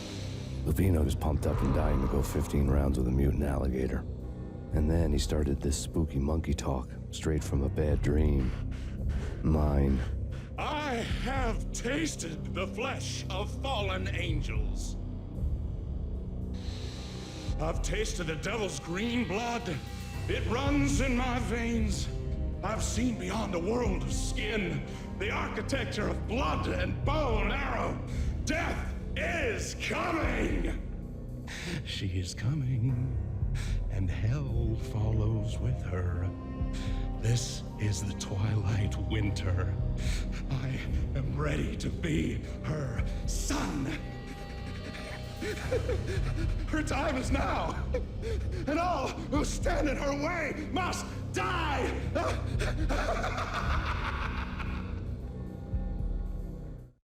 Die!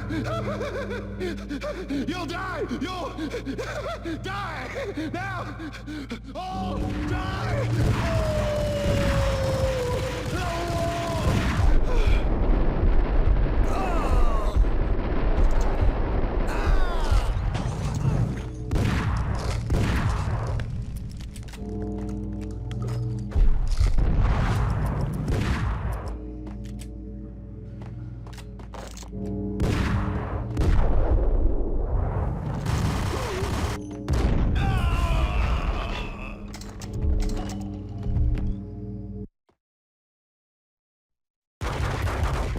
Finally went down. I wanted to make real sure he'd stay that way. V was a bad monster. Turned them into friggin' zombie demons from outer space. I think he's dead already. Huh? And that's when it happened. But dead or not, you've got the wrong guy. In stepped this knockout femme fatale holding a gun to my face. I returned the favor.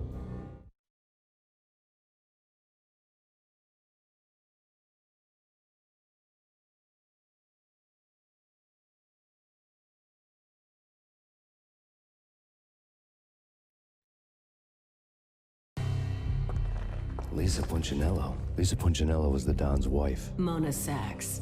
Lisa's evil twin. Your safety's off, evil twin. You might hurt someone with that gun of yours.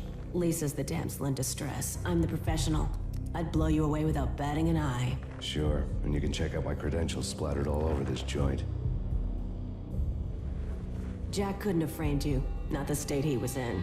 We're after the same slime bag. Angelo Punchinello's the one who murdered your friend and framed you with it. You know this for a fact. I've got my sources. I don't have a clue these days. I just shoot them as they come. Who put a contract on the Archfiend? This one's mine. I hate the guts of that sadistic wife-beater. Why not pool our bullets for this one? I thought you'd never ask. My finger was starting to twitch. How do you like your whiskey? I'm easy. As long as you don't try to slip me a Mickey. You're a real angel, Max. It was good stuff. Tasted sweet as honey going down. Nothing personal. Can't risk you going berserk and getting Lisa killed.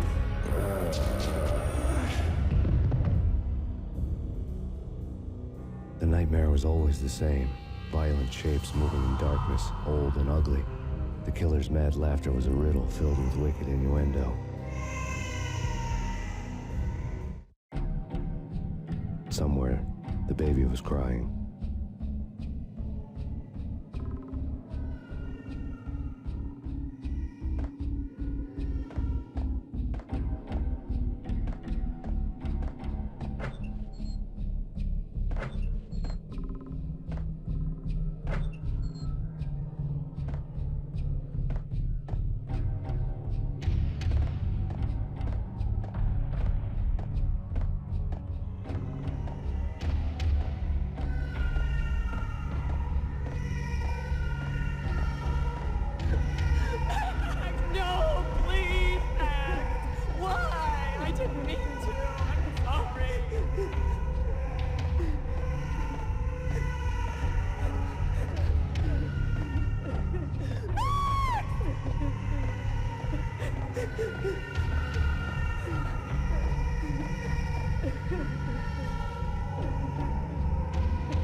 should have known it when we found you snoring next to Lupino's corpse.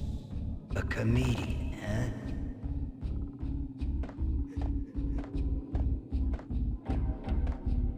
Michelle looked at me from the photo.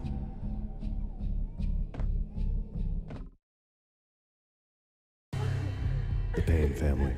Happiness captured in a Polaroid moment. I had thought it would last forever, till death do us part. I didn't want to think about it. As long as I didn't, it could never happen. But I had broken my own rule. The thought had already slipped in. Fear was rusty needles poking at my brain. Cold and scaly, it slithered down my chest. The pictures were filled with good old times. Alex and I had a few moments of glory between us. Crime-fighting comrades, the best in NYPD DEA collaborative team. Good-hearted macho bullshit like that. I would have given anything to have him here as my backup. No such luck. No luck at all.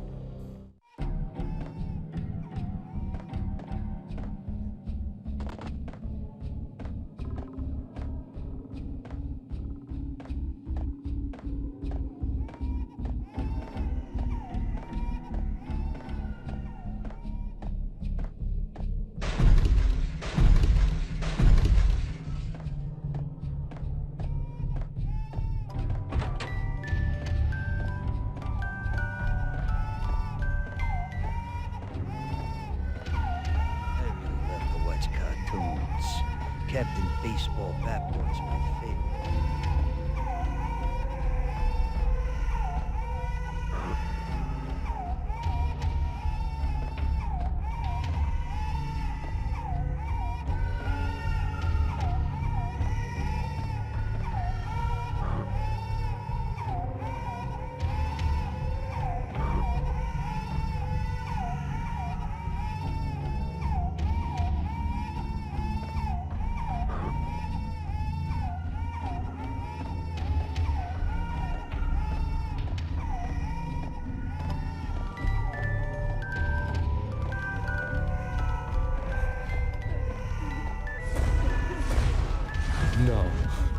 No, please, God, no.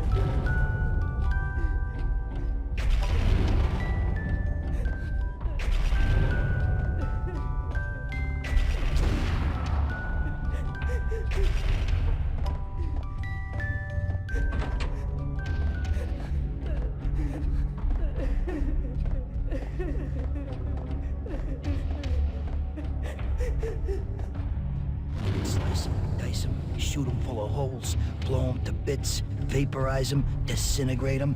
No matter what you do, they'll still be back, good as new.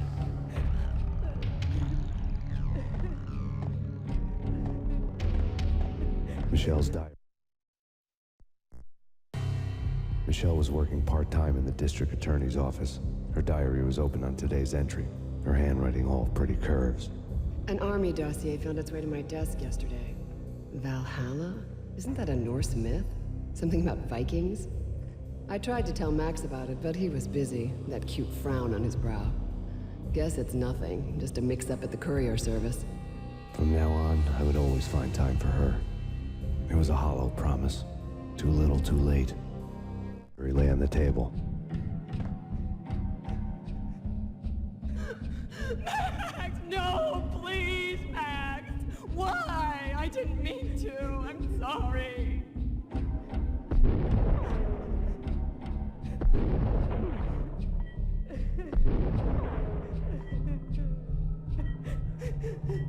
Murderer! You killed her! Nothing like that ever happens in the real world.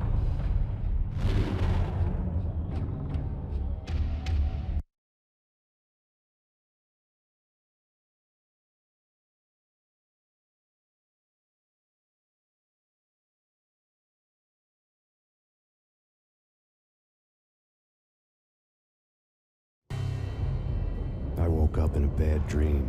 My head felt 2 sizes too small for my brain. Max Payne. I envy your name. And the killer was smiling. Pleased to meet you.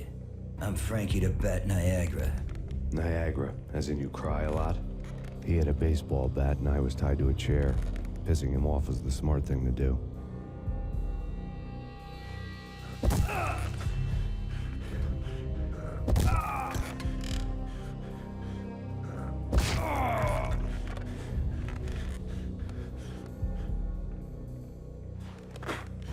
Nothing wrong with a little laugh now and then.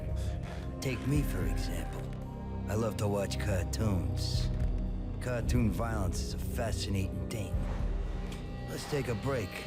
I need to take a leak and maybe grab a cold one at the bar. Don't worry. I'll be back to finish this off. And then, it's checkout time. You play, you pay, you bastard. He swaggered out, and the door clanged shut behind him, locks clicking into place.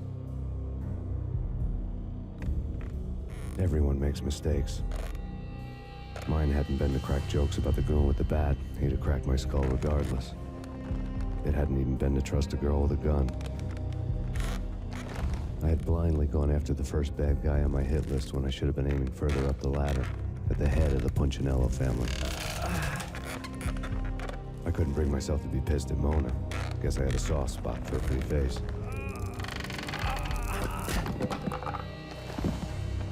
But when somebody decides to play baseball with your head, you tend to get sore.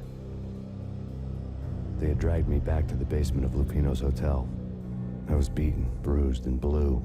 I felt like the chair I had broken to get free.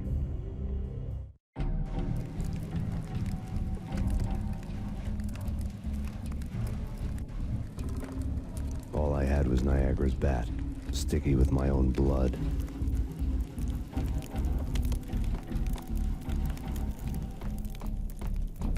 Without a gun, I'd be no match for Frankie's men.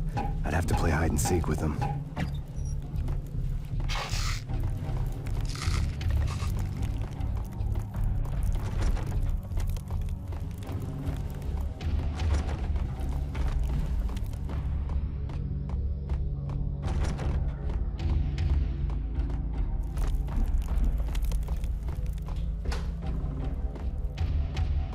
Frankie's tough. We'll take care of it. Yeah, I know. Just I wouldn't mind having... What the hell? There he is. Hey, yeah.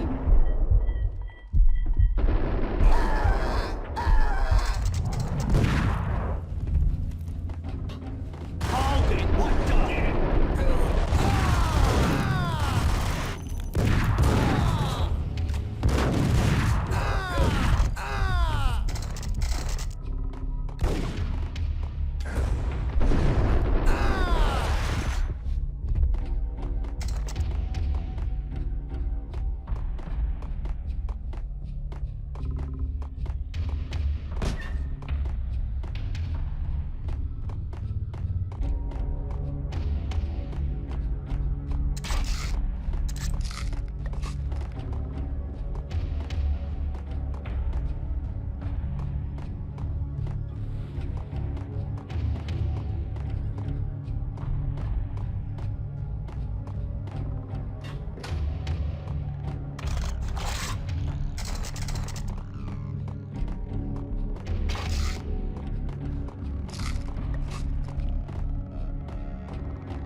For a murder scene.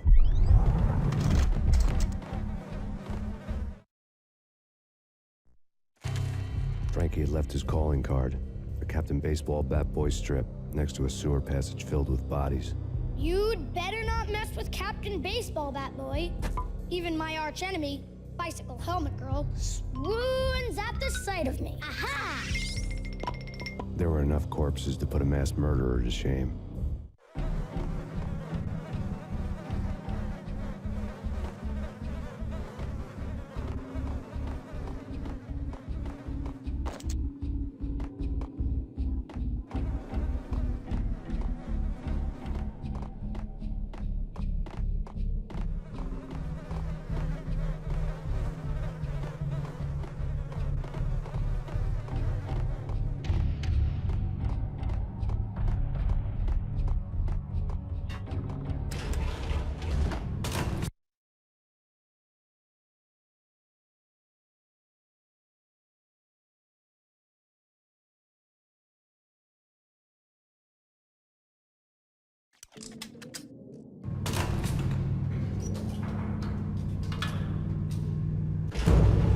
There he is.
Things were fast going from bad to worse.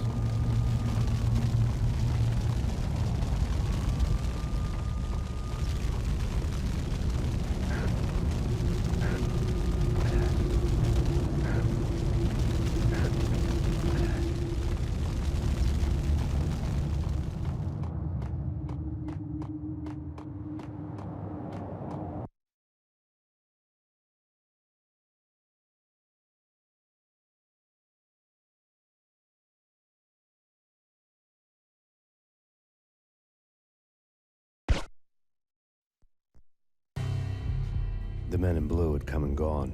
They had decorated the place with chalk outlines and tied it together with yellow tape. The cops who had stayed behind were dead. Frankie, his boys, and I had the place all for ourselves.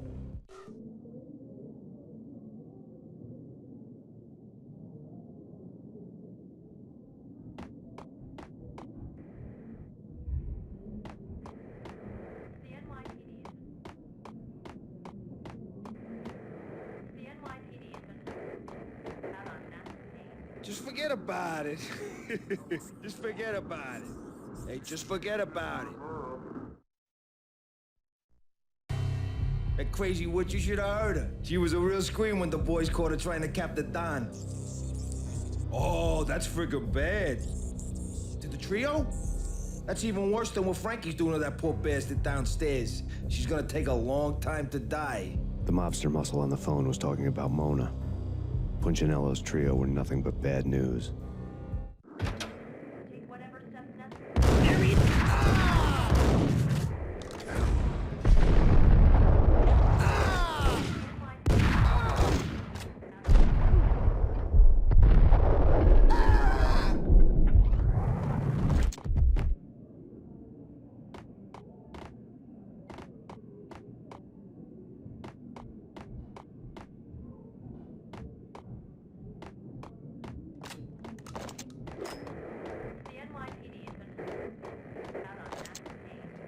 More evidence that Punchinello didn't like me much.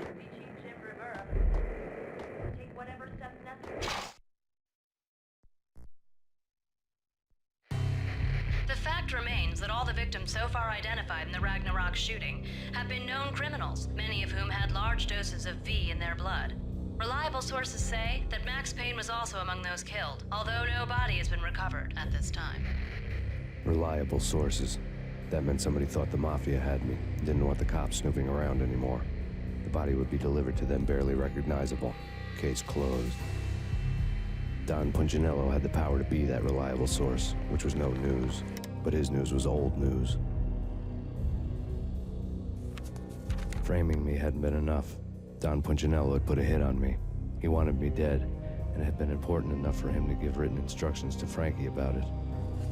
Max Payne should die like a dog for the trouble he's caused.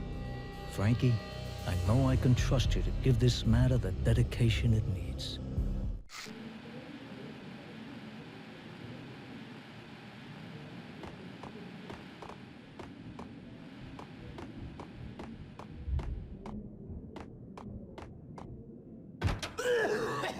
What the hell?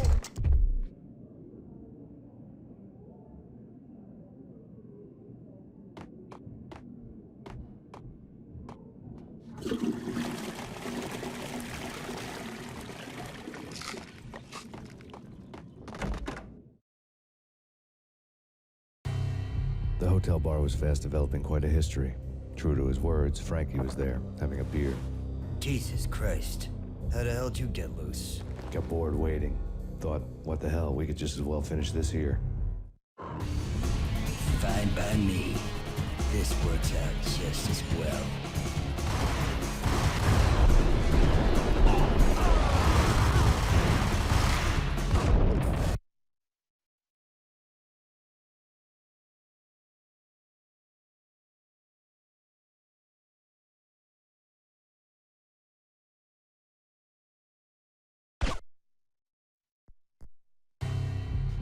The men.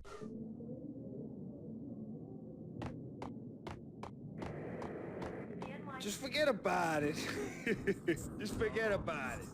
Hey, just forget about it.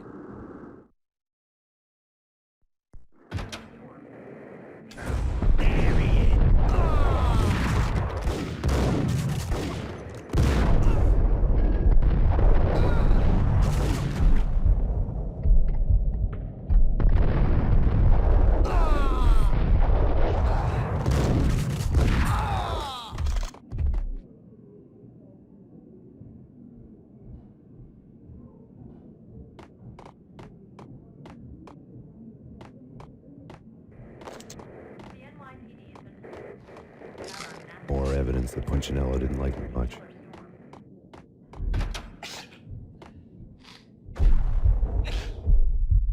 What the?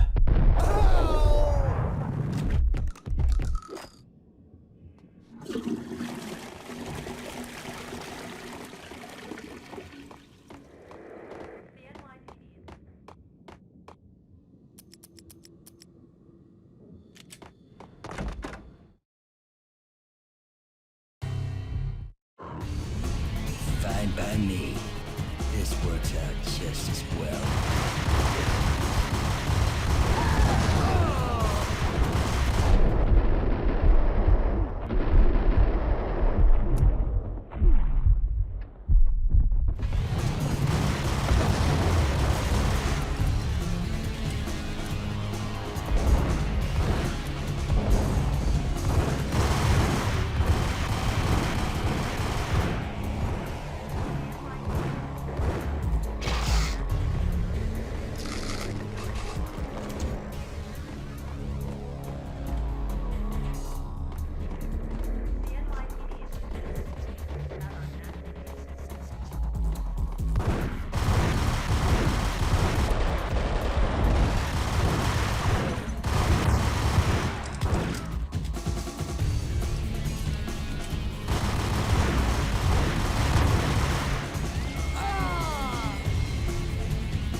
Just forget about it.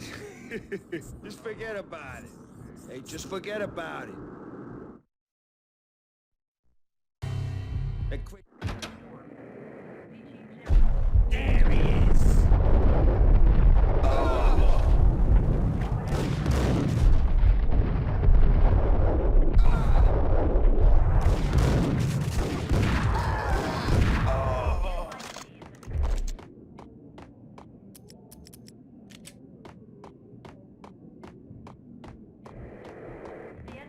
More evidence that Punchinello didn't like me much.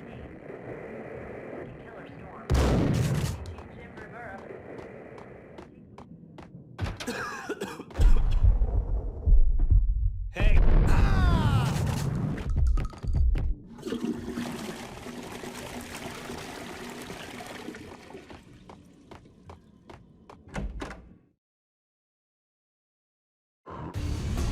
Fine by me. This works out just as well.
Just forget about it. Just forget about it. Hey, just forget about it. That crazy witch, you should have heard her. It's Payne.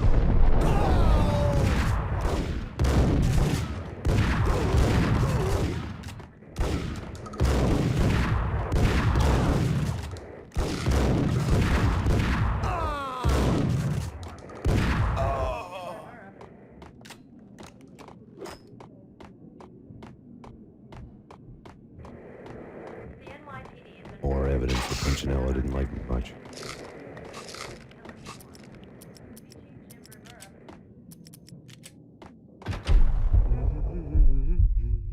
Hey, yeah. Oh!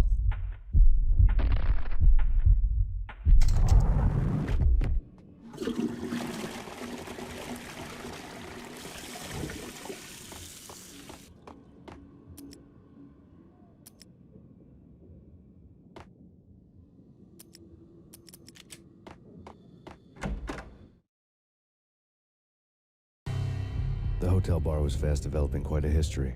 Fine by me. This works out just as well.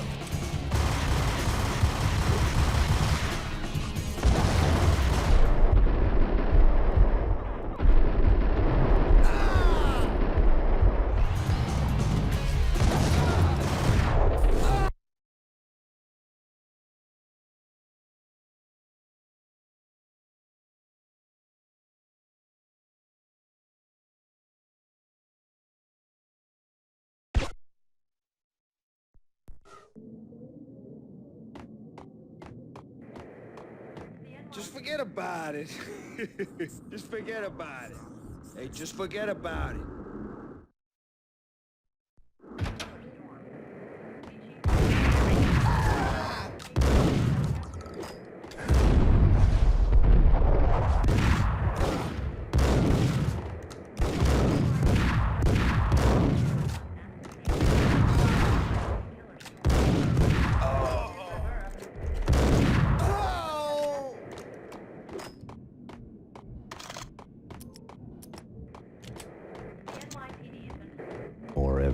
Punchinello didn't like me much.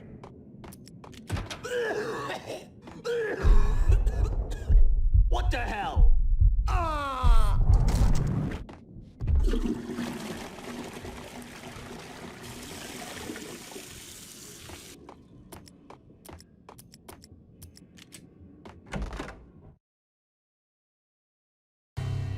The hotel bar was fast developing quite a history. Fine by me.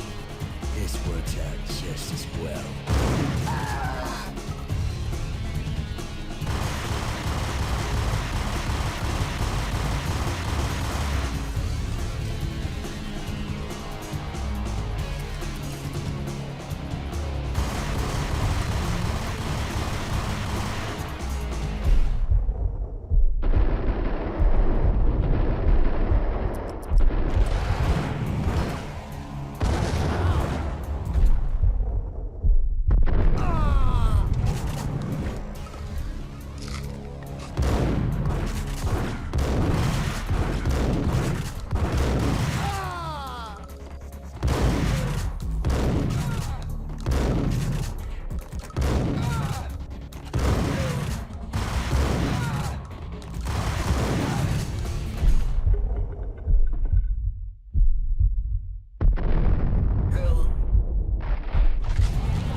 Thank you. You've been a lovely audience. Had enough? I don't play with girls anyway. Unfair! I spotted the tail as soon as I left the hotel. A big black Mercedes. I had seen the car before. That time it had heralded impressive explosions. Vladimir was back. Bang. You're dead, Max Payne. I might have laughed if I remembered how. What's this supposed to be? Cops and robbers? Look, you want something with me? Get in line. Peace, man. Relax. You know you are a real news item.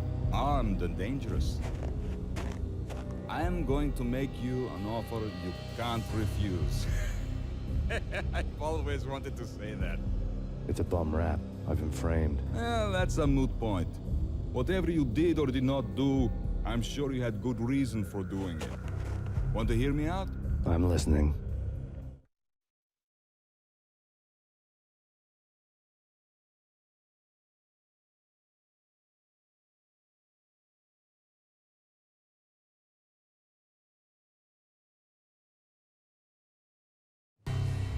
Punchinello messing with V is bad for business all around.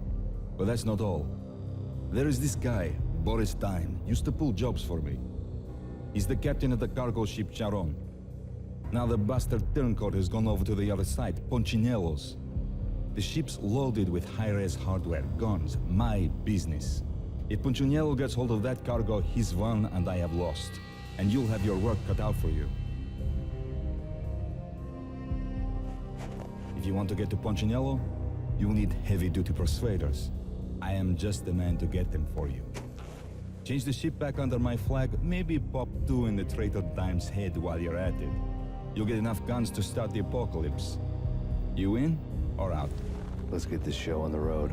Vladimir was one of those old-time bad guys with honor and morals, which made him almost one of the good guys. None of us was a saint. The Brooklyn riverfront was a maze of rusty containers, sharp-boned cranes looming up from the snowstorm. On a night like this, you couldn't help but think of the dark army of dead men sleeping with the fishes, cement shoes in line. No Minotaur lurked in this labyrinth, but somewhere out there, on the clanking deck of his cargo freighter, the skipper of the Chiron was waiting, like the ferryman of the river Styx.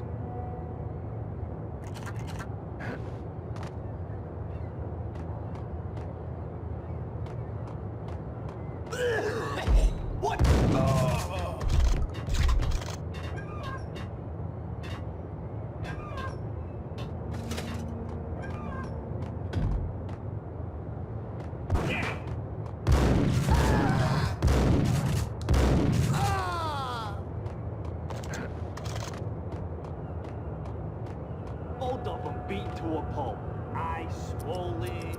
They couldn't see in the end. Sweat.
Yo!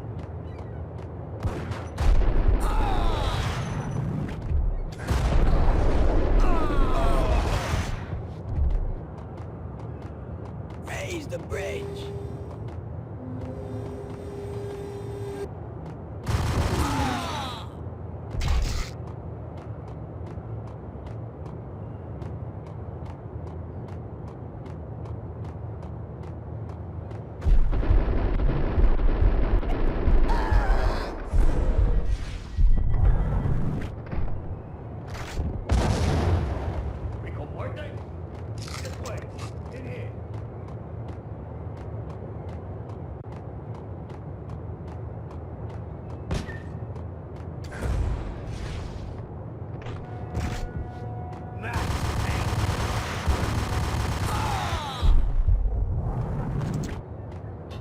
I doubted the letter was a receipt.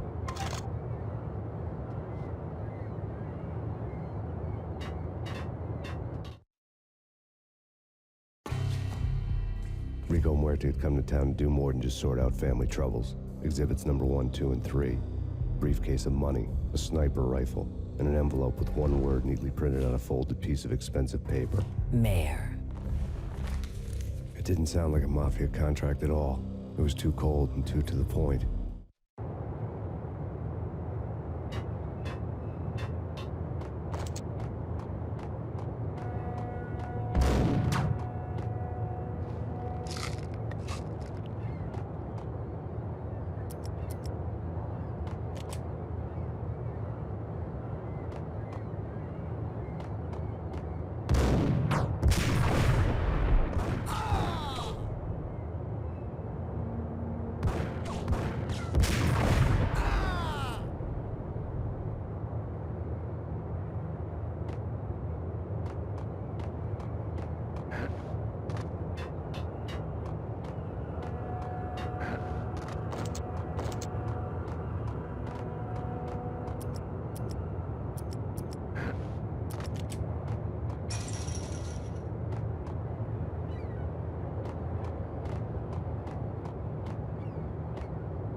I had found Boris Dime's ship.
Rust had crept over the sides of the cargo steamer a long time ago.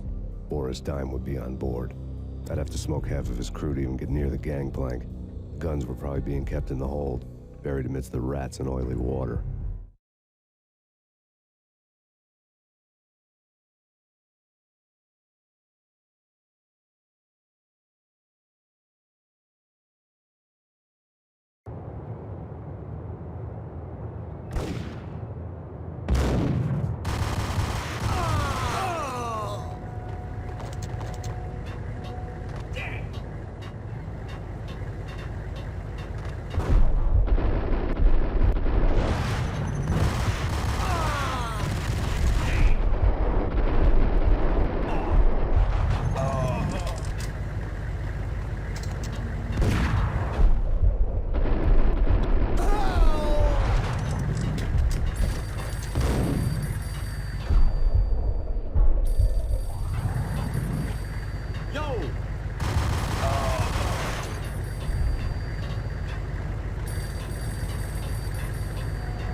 Angie, tell me, how much did Dime cost you? I bet it was more than his name. Max Payne. Right the first time. You're dead, punk. You sure you're not confusing me with Boris here? But you are right, of course. Pretty soon we should get together and have a talk. You son of a... Pissing Punchinello off was a dangerous game, but when people get mad, they make mistakes. I should know. That's where I wanted Punchinello, mad enough to trip over his own feet, preferably into a grave.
Tell the devil that Dime sent you.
afterwards.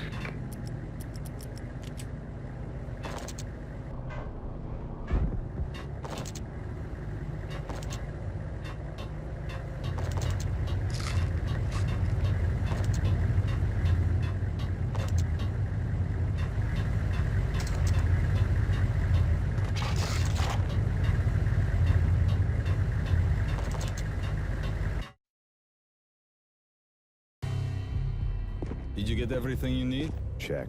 I owe you. Anything you need. This is my solo. When I'm through, Punchinello won't be anybody's problem anymore. Clear as vodka. But anytime you get between a rock and a hard place, just whistle. This could be the beginning of a beautiful friendship. You really get a bang out of this big-time gangster act, don't you?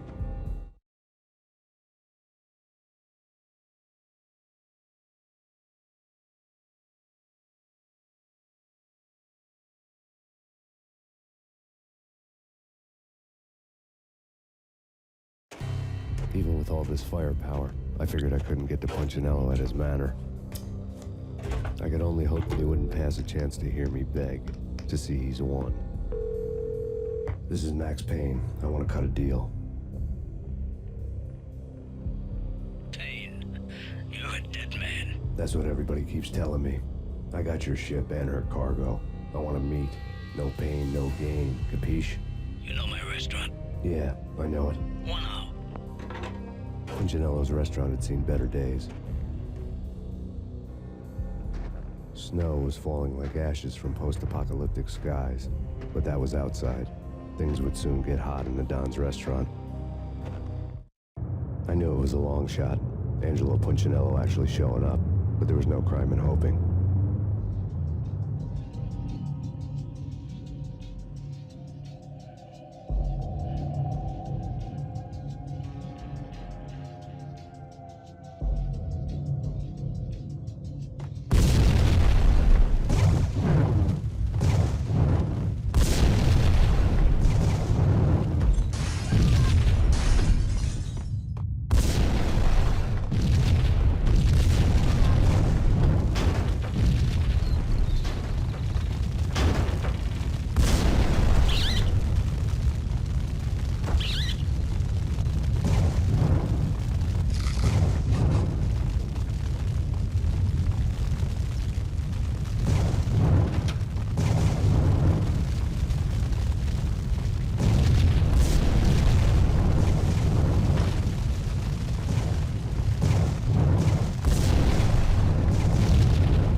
Punchinello was burning to get me. He was trying to put out my flames with gasoline.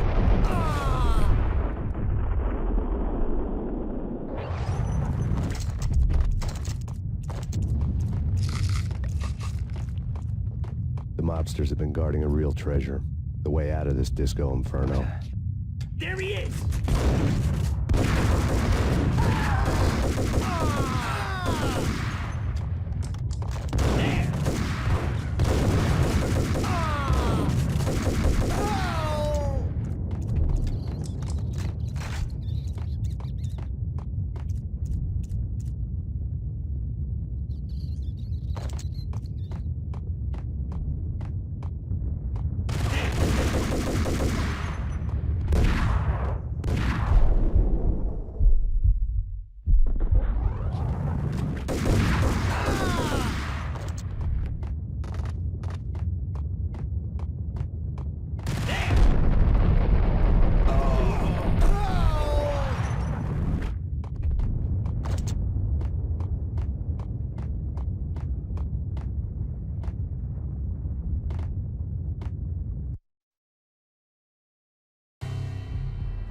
Vlad had seen my smoke signals. The Mercedes was revving to go, almost drowning out the banshee wail of the sirens. You coming? We'll drop you off at the Punchinello Manor. Sounds good to me. When this is over, look me up. I could use a professional like you. I'll keep that in mind.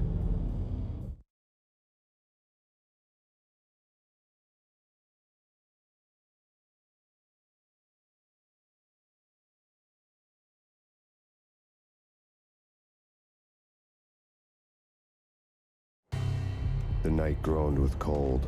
The garden lights flickered nervously. In their light, the falling snow was dead white before the darkness ate it up. I had heard the stories. The trio were mad dogs. They'd have hung the heads of their enemies over the manor gates if the capo had only let them. Punchinello wanted Payne. He'd see the pain. The trick in my situation was that there was no trick, no matter what the movies tell you. No rules, no secret mantra, no roadmap. It wasn't about how smart or how good you were. It was chaos and luck, and anyone who thought different was a fool.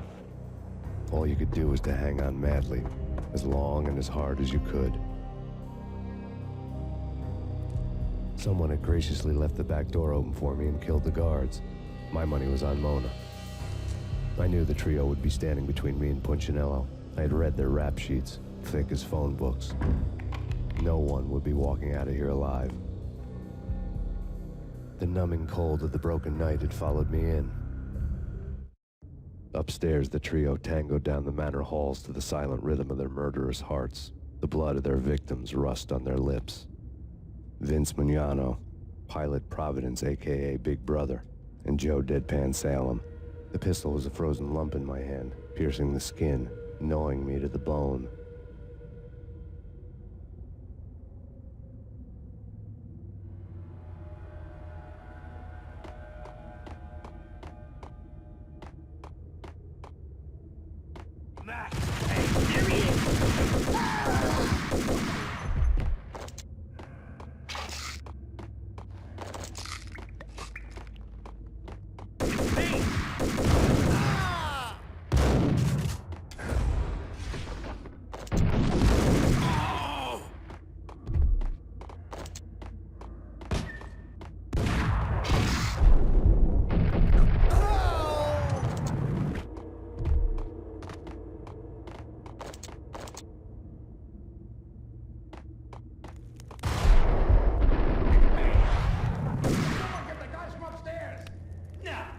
No one's going anyplace. Too late for that. He walks in, we waste him. Vinny and Joe and Pilot won't get the credit for this kill.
trio.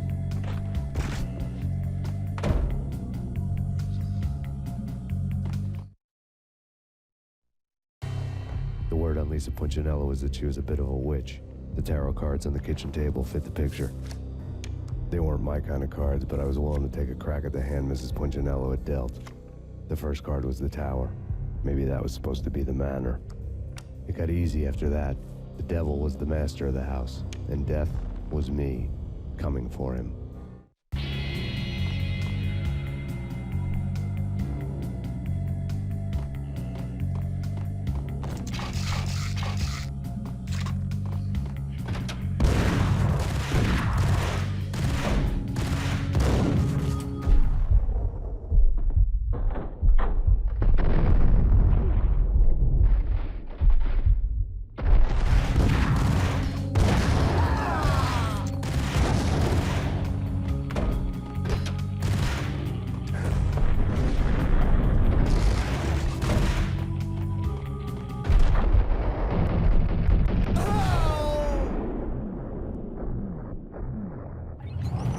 One down, 2 to go.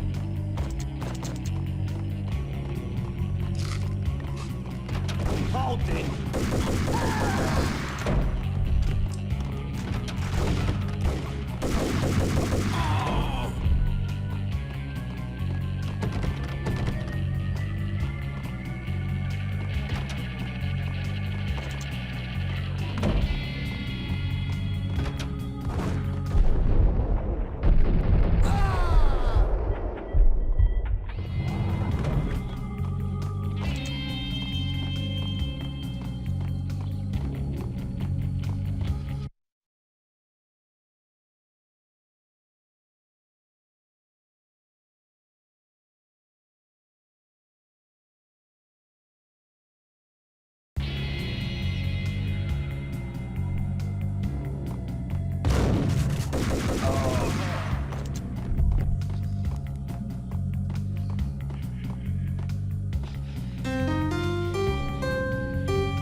Payne's here! Take care of him. I want him dead.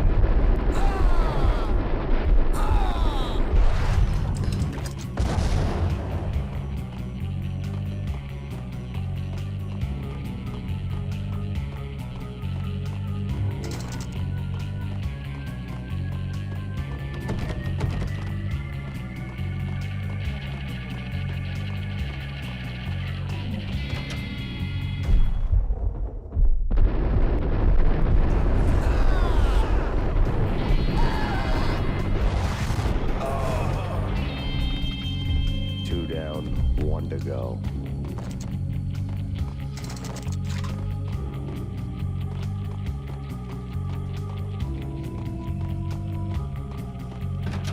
That's Payne?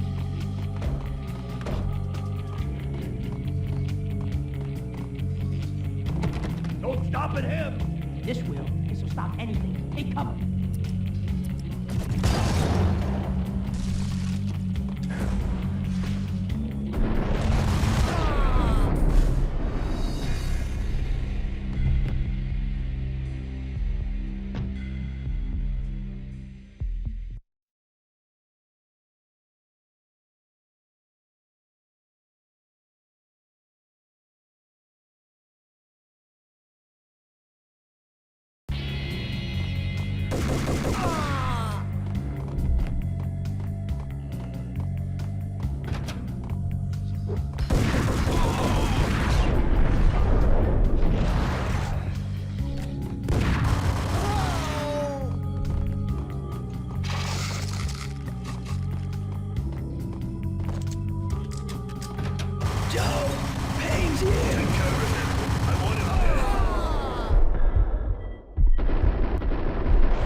One to go.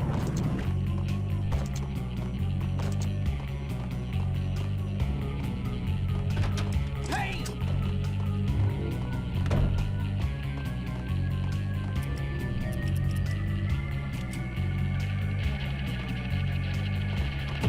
Don't stop at him! This will. This will stop anything. Take cover.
It was too late for her.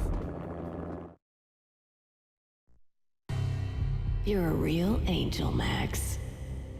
I couldn't tell whether it was Mona or her sister. The body was a mess. The sick bastard had really gotten a kick out of it. Seeing her lying there got me thinking about another woman's body on another bed.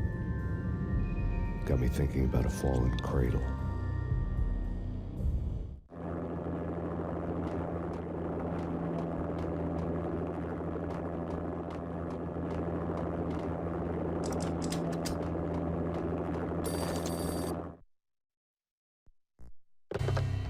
Max Payne. Talk to me. Alfred Woden. You've got company. An armed helicopter just landed on the manor grounds. You must hurry. The more the merrier.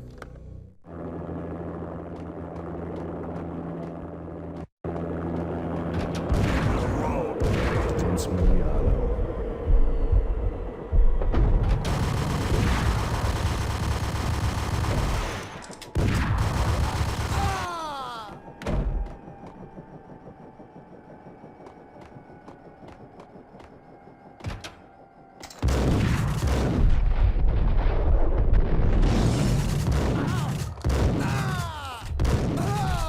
Punchinello's trio was done for.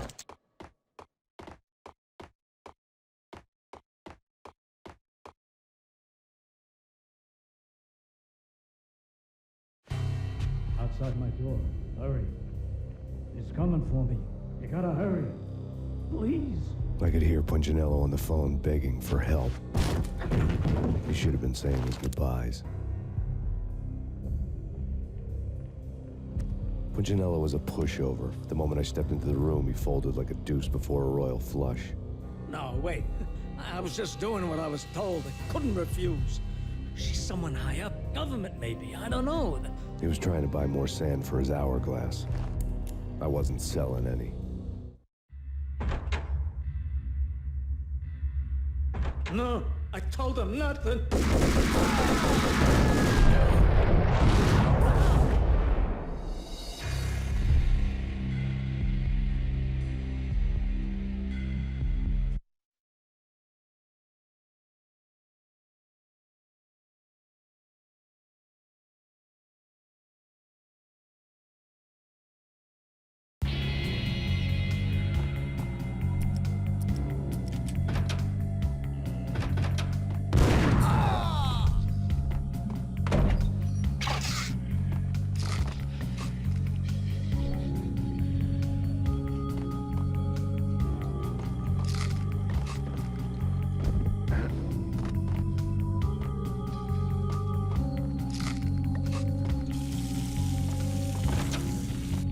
was too late for her.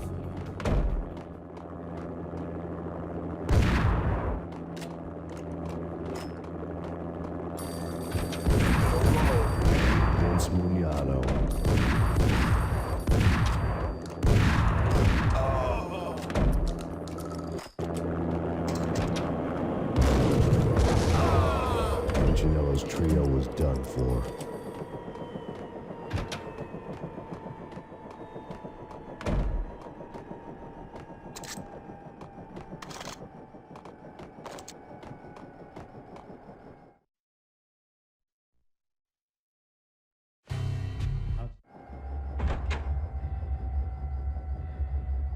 No, I told him nothing.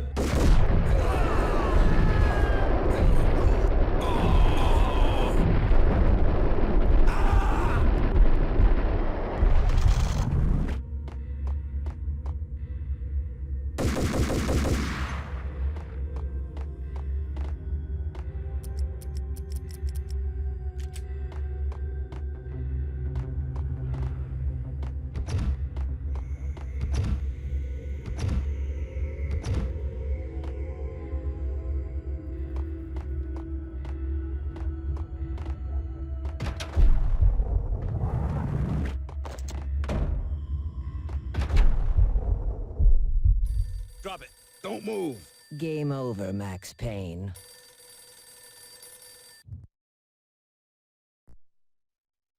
I could tell when I was outgunned.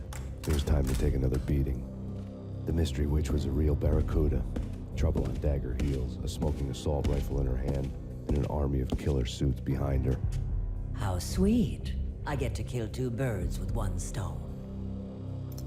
Sooner or later, it was gonna catch up with you. Mr. Payne, it's time to show you the benefits of my brew. Be a good boy now. You'd find that Lady Luck was really a hooker. You were fresh out of cash.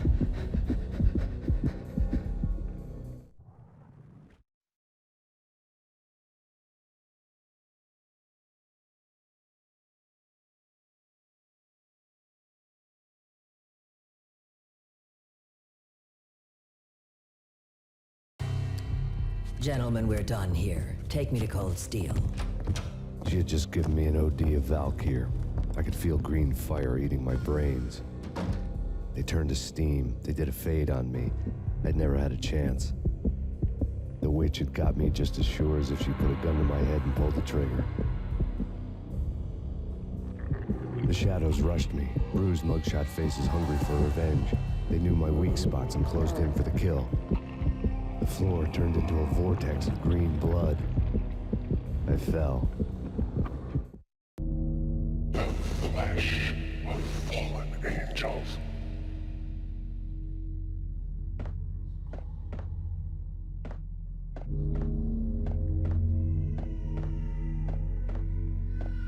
Who's there? Max? Max, is that you? Max? Where are you, Max? Please.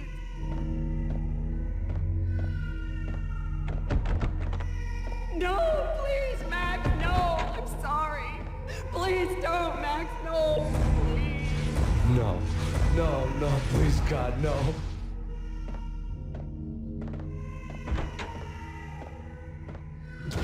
Max? Where are you, Max? Please.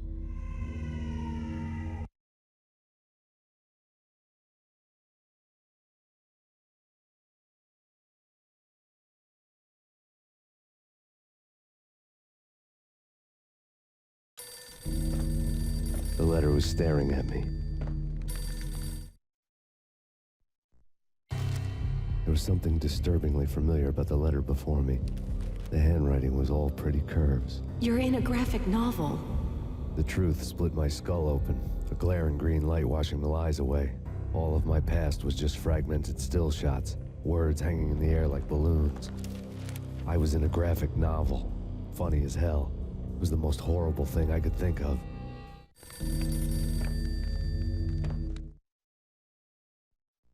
Bartender shiny stuff, and dreams are made of stooped necromancers. He sings like a banana wrist, having strayed too close to the constellations on their shaved skulls. It was a bad line in a prank call. Someone spouting insane babble. I couldn't make sense of it. But I had an overwhelming sense of deja vu. The caller's voice sounded oddly familiar.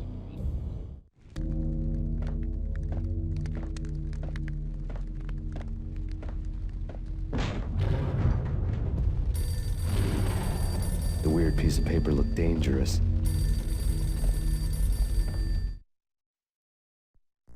There was something disturbingly familiar about the letter before me.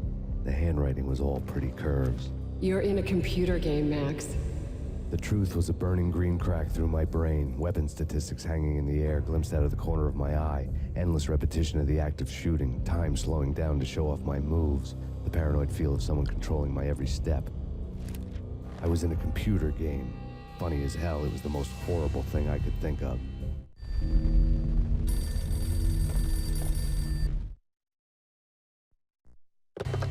Don't lose it.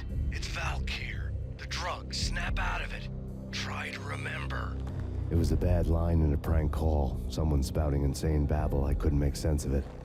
But I had an overwhelming sense of deja vu, and the caller's voice sounded oddly familiar.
You killed her!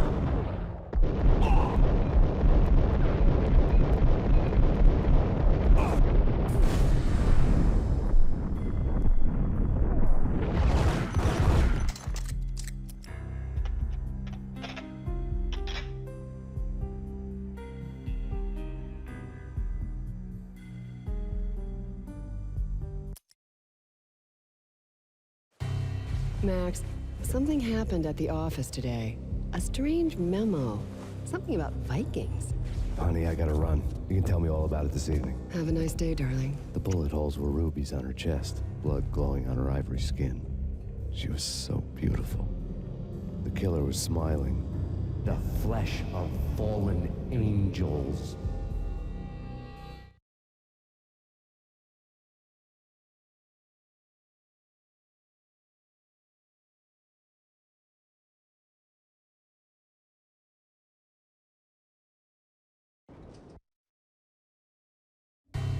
Slowly, the green nightmare faded, leaving dark stains on my soul that would never come off. I felt like flatlining. I was all shook up. I woke up in a cold sweat, sick and tired to the bone, lying in a puddle of my own puke. The hag had said take me to Cold Steel before it had all gone crazy.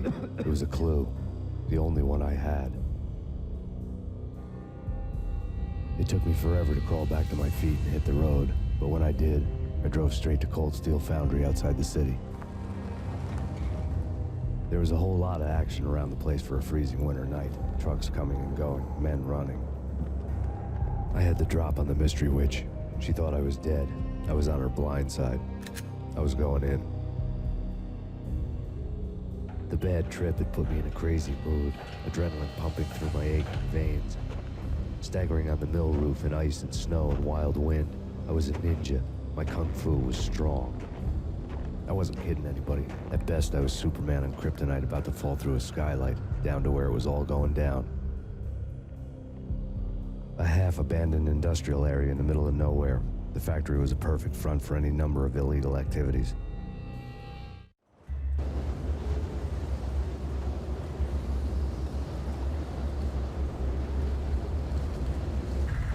In the belly of the plant, molten metal boiled and bubbled like a witch's brew.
Out in the night, snow fell like confetti over the Devil's Parade. The storm was anything but over.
go, go!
Can you believe it? I bet they sleep with their rifles. I bet they've given them names. I guess. So, you don't have a name for your gun?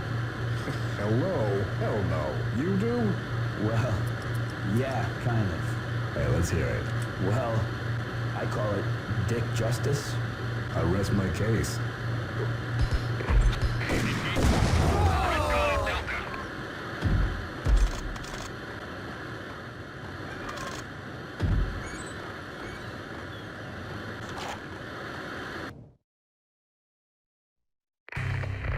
Perimeter breached. The facility has been compromised. Repeat, the Deep Six has been compromised. Initiate Operation Deadeye. The walkie-talkie military lingo could mean only one thing. They were getting ready to destroy the evidence and vanish into the night. I was so close. The hidden truths were just around the corner.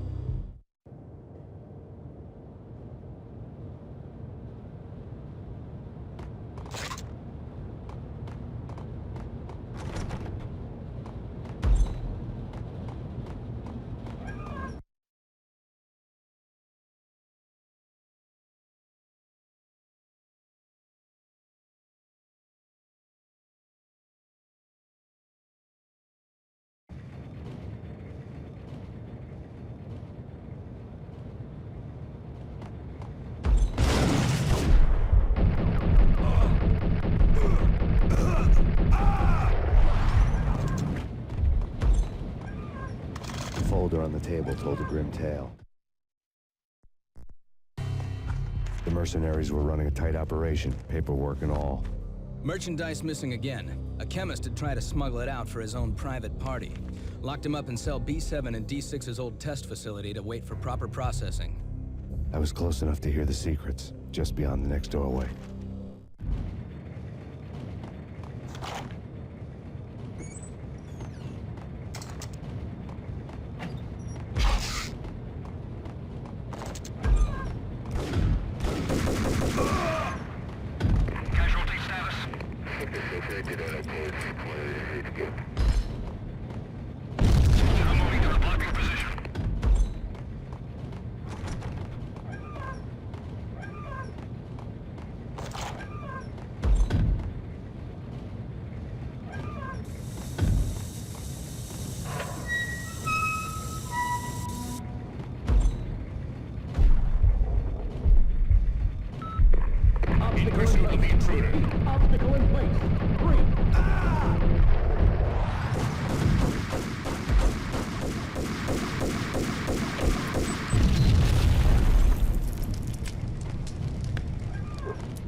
folder on the table told a grim tale.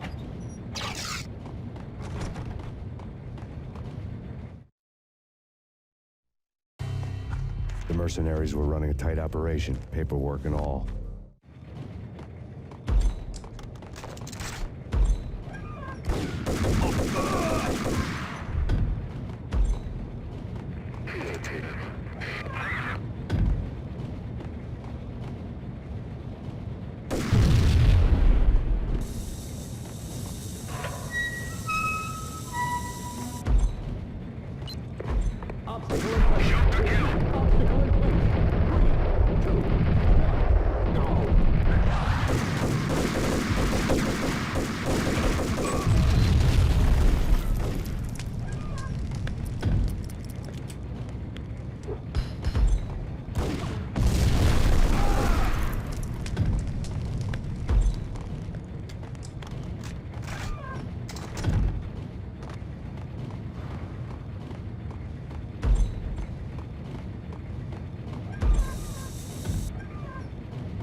showed me the way.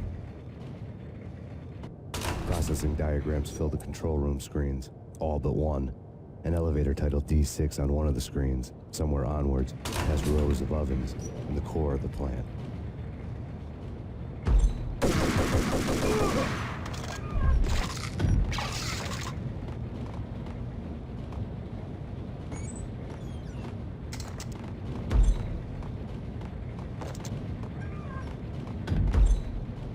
Go, go, go!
Controls destroyed. Repeat, oven controls have been destroyed.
I'd taken on the role of the mythic detective, Bogart as Marlowe, or as Sam Spade going after the Maltese Falcon to unravel all the mysteries. Following a path of clues to that final revelation, even if it would take me down to the cold, cavernous depths of a grave. You can't do this! My men are still inside! Do you have any idea why this is called Operation Dead Eyes?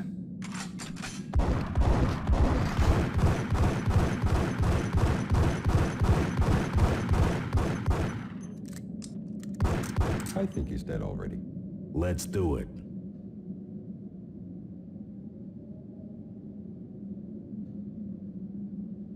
Attention all personnel. The self-destruction sequence has been initiated. Evacuate the complex immediately. Repeat. The self-destruction sequence has been initiated. Proceed to the nearest exit immediately. I had seen the logo on the floor before. There was an old army bunker under the steel mill. I knew the military plaque on the floor. I had seen 1,000 variations of the insignia on crumbling brick walls everywhere in the city. The sword replaced by a syringe. Project Valhalla, V for Valkyr, V for Valhalla. All of a sudden it read like a crackpot conspiracy theory.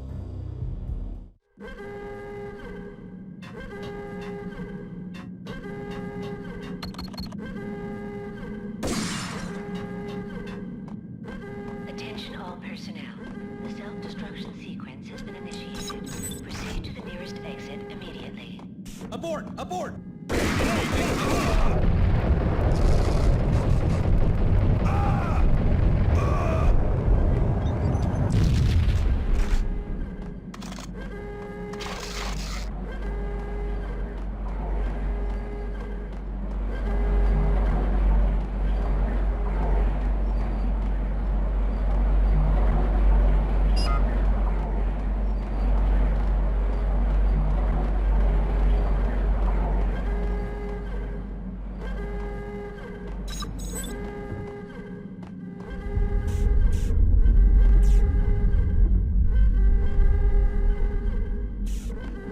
Attention all personnel.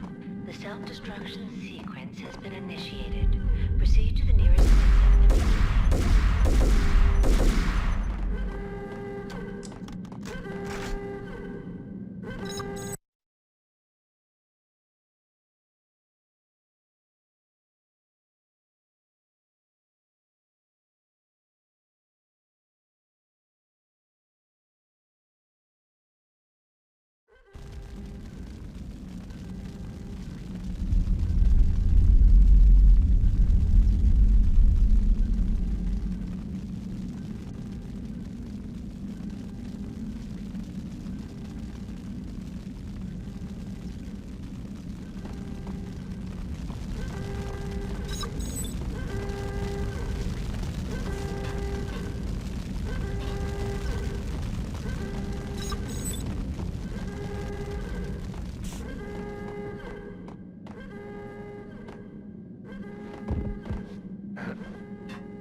Attention all personnel. The self-destruction sequence has been initiated. Proceed to the nearest exit. The chemist had been using the workstation when he died. The half-life of the lab rat had ended online, his password blinking on the screen. 665, the neighbor of the beast.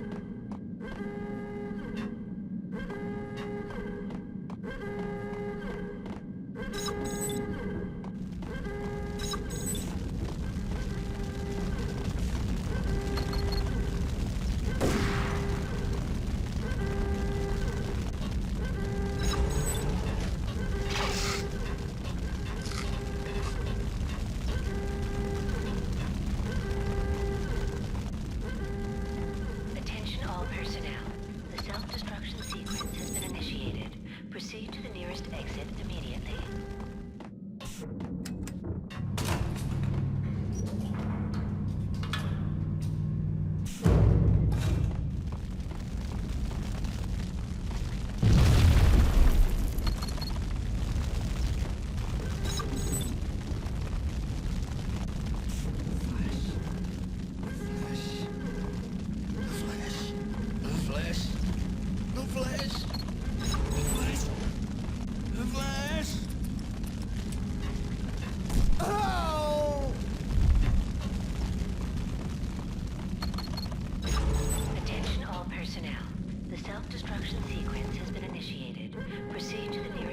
exit immediately.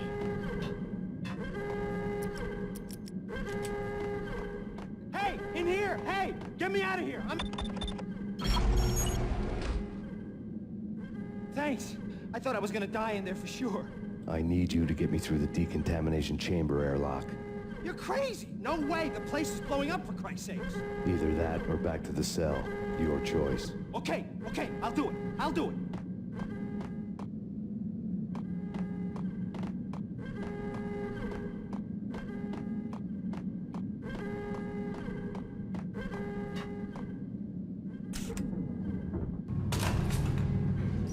Attention all personnel. The self-destruction sequence has been initiated. Proceed to the nearest exit immediately. Oh, man. Messy inside. Oh, man.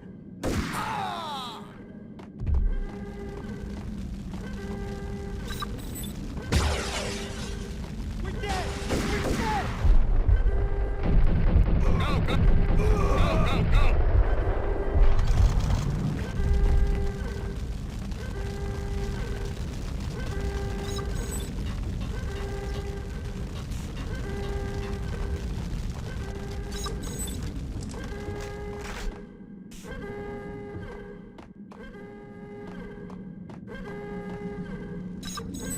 Get in! I'll punch you through. After this, you can go. You're a free man. Self-destruction decontamination in progress. We did a bad thing. Bad. Immediately. Decontamination.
Caught in the middle of the deadly web that was the Valkyr case. Self-destruction sequence has been initiated.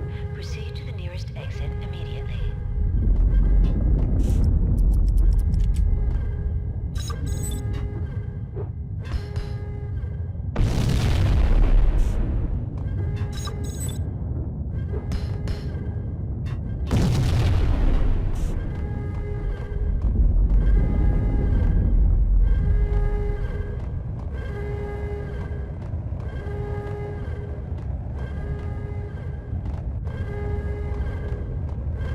One of the lab. Top secret. Project Valhalla. U.S. Army. Yggdrasil Network. Valhalla. The otherworldly place in Norse mythology where the bravest heroes spent their afterlife feasting and fighting forever. Their wounds miraculously healed night after night. Valkyr. The maidens who chose the most courageous Viking warriors and carried them to Valhalla. 1991. The research objective is to create a chemical substance to enhance the stamina and morale of infantry troops. 1995. Results unsatisfactory. Project canceled. Someone had decided to continue the sick experiment unauthorized. Project compromised. Data leak. Fix the damage by any means necessary. Security clearance red. Authorized by the project lead. Field test. Double the dosage for all the remaining test subjects. Observe and record the subject's behavior in an urban setting. The drop-off point was my old address in New Jersey. The file dated 3 years ago. Just when you thought you had reached the deepest depths of horror, it suddenly got worse. How to turn off that small voice inside your head that started to whisper that you should be glad that now, if not before, your revenge was justifiable on any conceivable moral scale. That small voice proved, beyond any doubt, that I was damned. terminals had the project logo on the screen. The dagger-heeled woman had come and gone a long time ago. There was nothing more for me here. The bunker's name was acting as a self-fulfilling prophecy. The self-destruction sequence has been initiated. Proceed to the nearest exit immediately.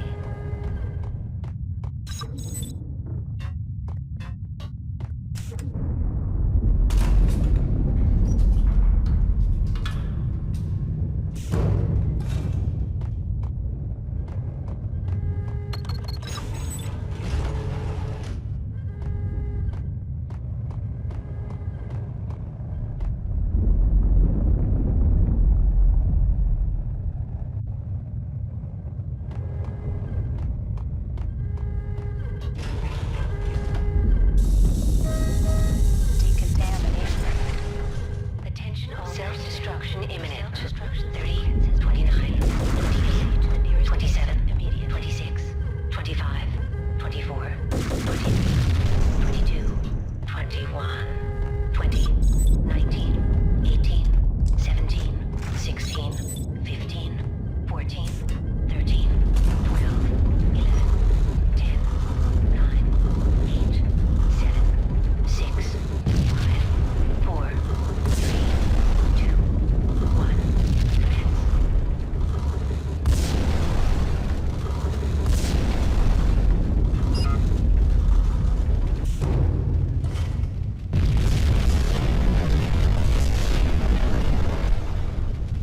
Attention all personnel. The self-destruction sequence has been initiated. You piece together a jigsaw and the final picture is you finishing that same puzzle. A mad, green-eyed killer standing behind you. An urban legend come true. The Project Valhalla test subjects had been the mad junkies who had murdered my loved ones. The rest was simple body count math. It all pointed to her. Ms. Valkyr. The factory went up in a fiery inferno behind me. All my leads were dead, turned to smoke and dust. I'd lost my way. I hadn't slept in a million years.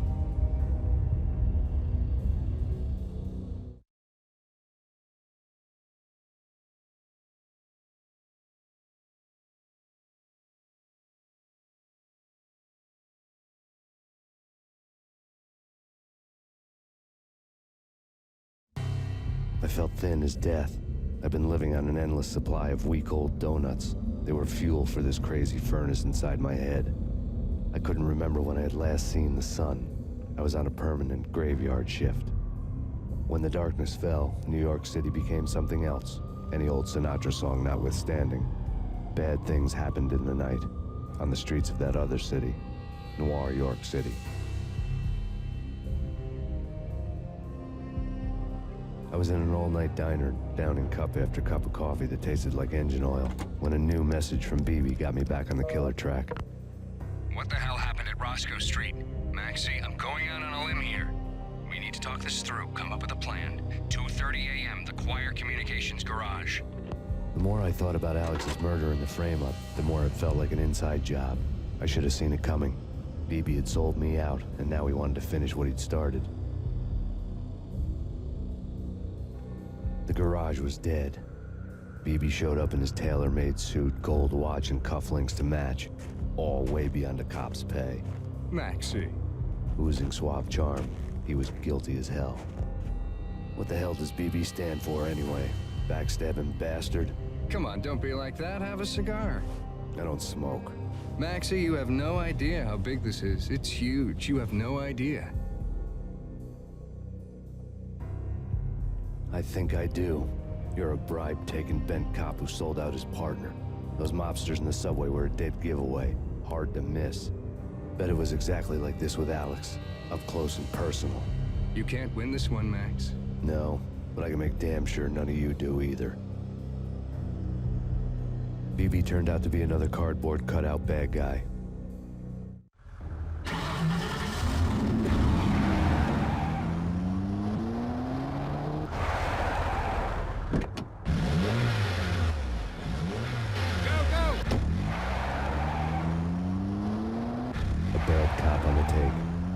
Right-hand man fleeing from the scene, leaving his paid thugs to do his dirty work.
What the hell?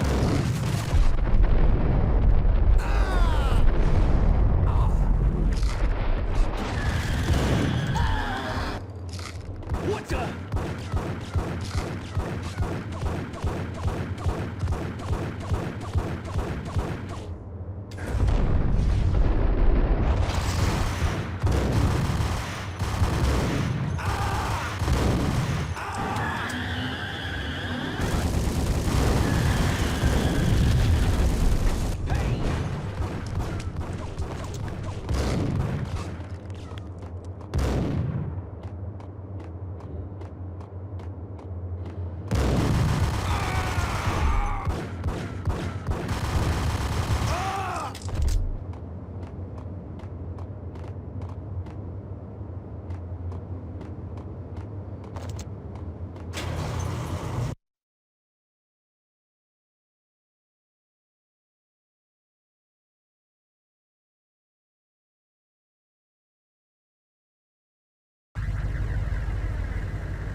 Reports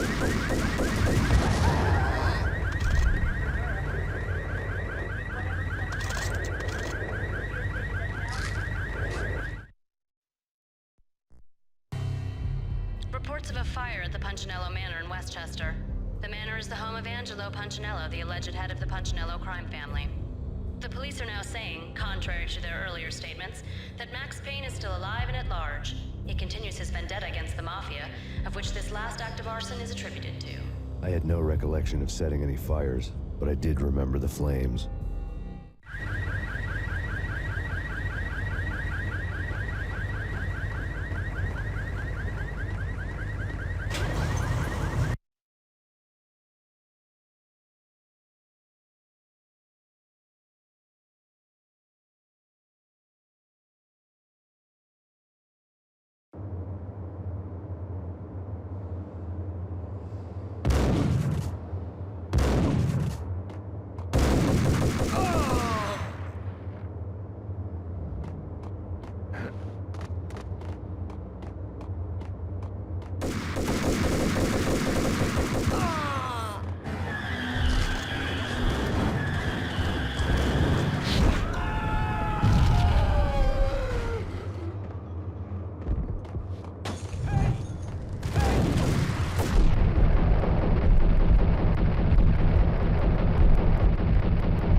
Maxie, Maxie, Maxie.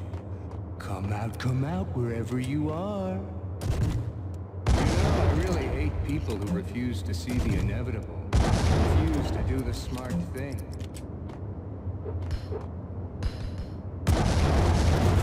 No, I must do the right thing.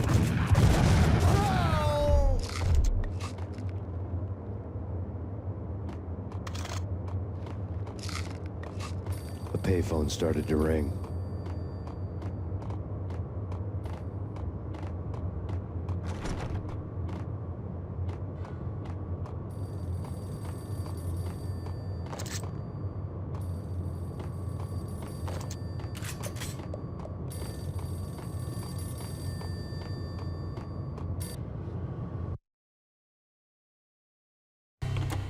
Yeah.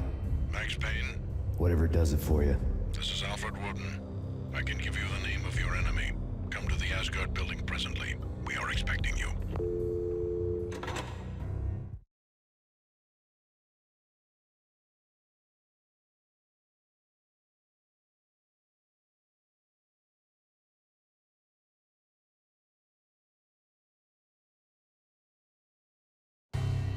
Woden was waiting for me on the steps of the old building. Mr. Payne, let's go inside. The others are anxious to begin. The others? Despite the general misconception, this building actually predates the City Hall by 2 years, thus being the oldest municipal building still in use here at the foot of the Brooklyn Bridge. No kidding. The old man played tour guide as he led me through a dark, domed hall. The answers I was after loomed large ahead. Mr. Payne, I would like to introduce you to my colleagues in what we call the Inner Circle. You've been watching too much X-Files. You have seen the files on Project Valhalla. We can fill the gaps, provide you with the information missing from those files. We were all involved in the early stages of the project during the Gulf War. What's the catch? We would very much like to blow this thing wide open, but our hands are tied. Her name is Nicole Horn. She was the key figure in Project Valhalla. When the funding was discontinued, she simply refused to quit. She knew exactly what she had in her hands. Nicole Horn is the president of Acer Corporation. She has more than half the city in her pocket. This must be kept under wraps. If you try to go public with this, we will deny any knowledge. We need you to take her out. Afterwards, we can protect you. Make all the charges go away. That was the cue for the killer suits to kick in the doors and swarm inside. It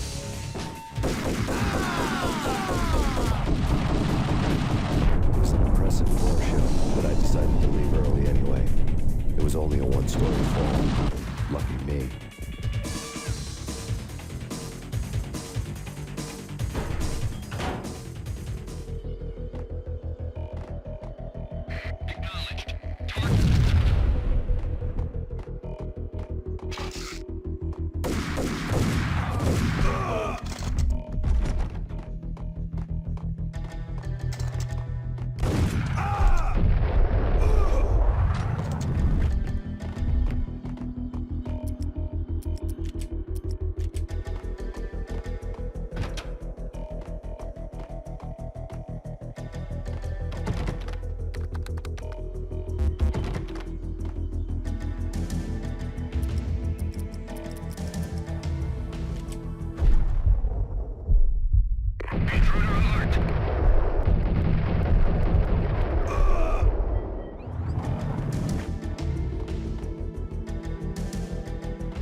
One of the monitors showed what was left of the Inner Circle. On screen, the so-called corpse of Alfred Woden stood up, miraculously waking from his dirt nap, looking smug among his dead pals. In the land of the blind, the one-eyed man is king. I didn't know how he pulled it off, but it was a pretty slick way to get out of all his promises. Most of what he had said fit too well to be a load of crap. Cover me. I'm going in.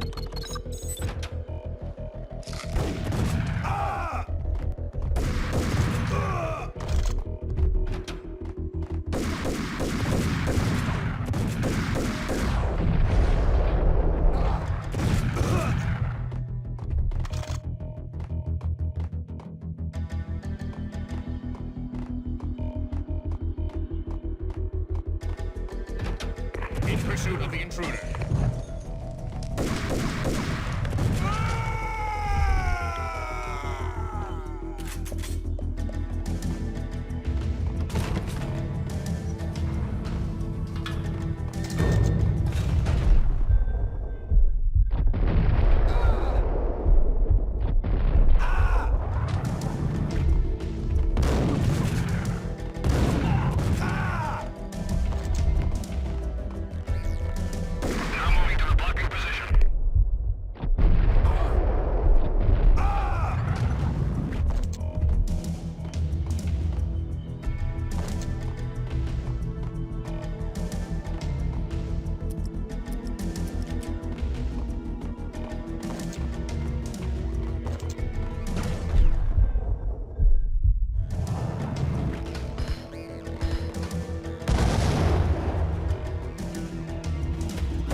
What is your answer to those saying that he's actually providing a service long overdue to the city? This crusade nonsense has gone too far. He's out of control. It must stop. He will be stopped. That was Deputy Chief Jim Rivera from the New York City Police Department.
A videotape lay on the desk. Nicole Horn had blackmailed the inner circle into silence. The tape came with a curt extortion note on a piece of expensive paper. I remembered Candy Dawn taping her clients in action on the side, selling the tapes to the highest bidder. I was sure that kinky sex was nowhere near Alfred Woden's worst sin, but I had a feeling that when this was over, any collateral would come in handy.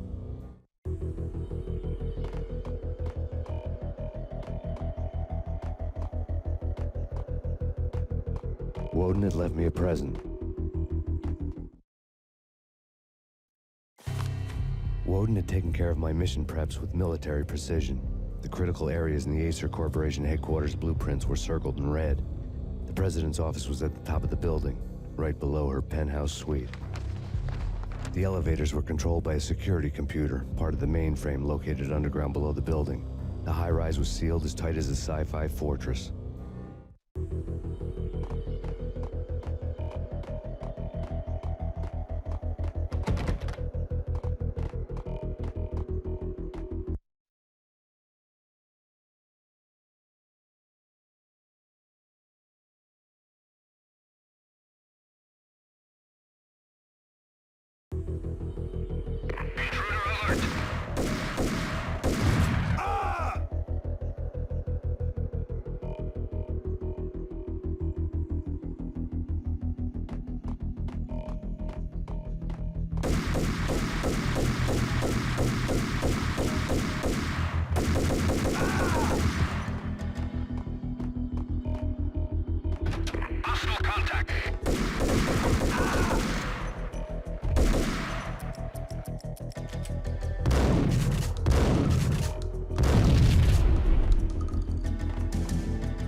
Best movie ending ever? Oh, gotta be Butch Cassidy and the Sundance Kid. A hero's end, going out with guns blazing. Never heard of it? No? Okay, newer stuff then. The Usual Suspects, where Spacey works out of the police station and suddenly loses his lip. Or 8, 7, where... No!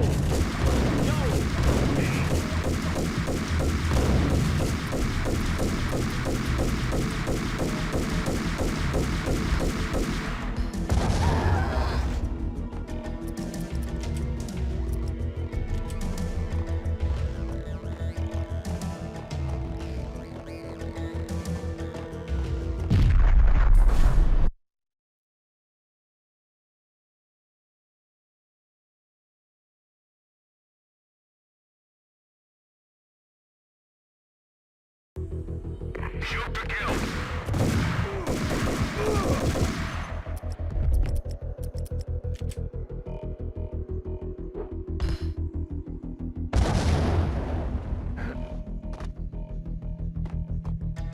Alert!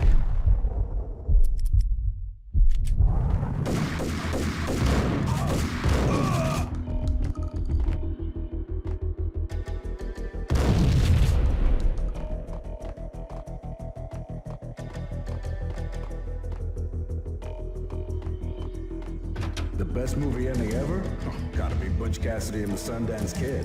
A hero's end, going out with guns blazing.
I had dreamed of revenge. Those dreams were always nightmares, of coming close and then failing.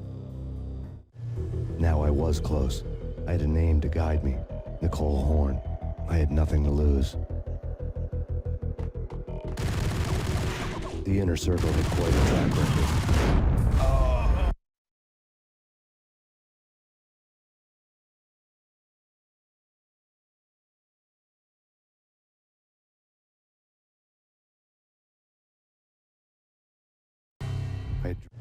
Now I was close. I had a name to guide me, Nicole Horn. I had nothing to lose.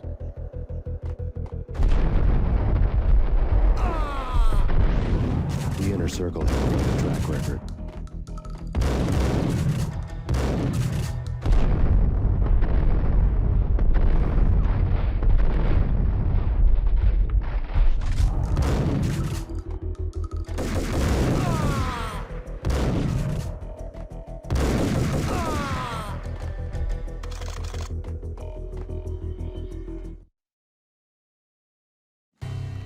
Project Valhalla had not been the only thing the Inner Circle had been involved in.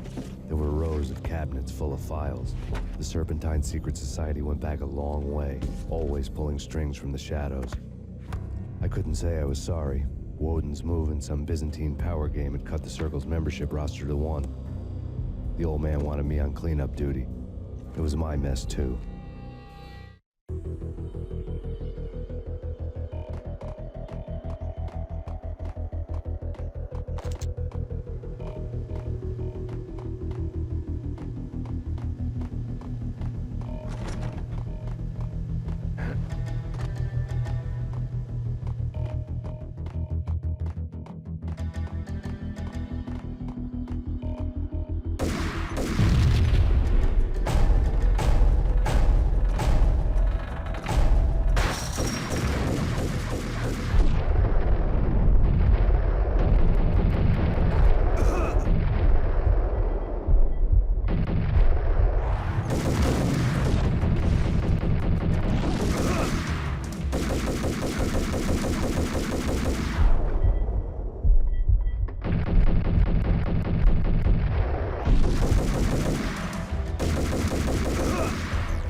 CIA, FBI, you've seen one, you've seen them all. Sure, good for a practice run. But this, working for her, oh, this is the real thing. The money's astronomical. And best of all, you get to kill any scumbag who gets in your way. License to kill. Like James Bond. Target located.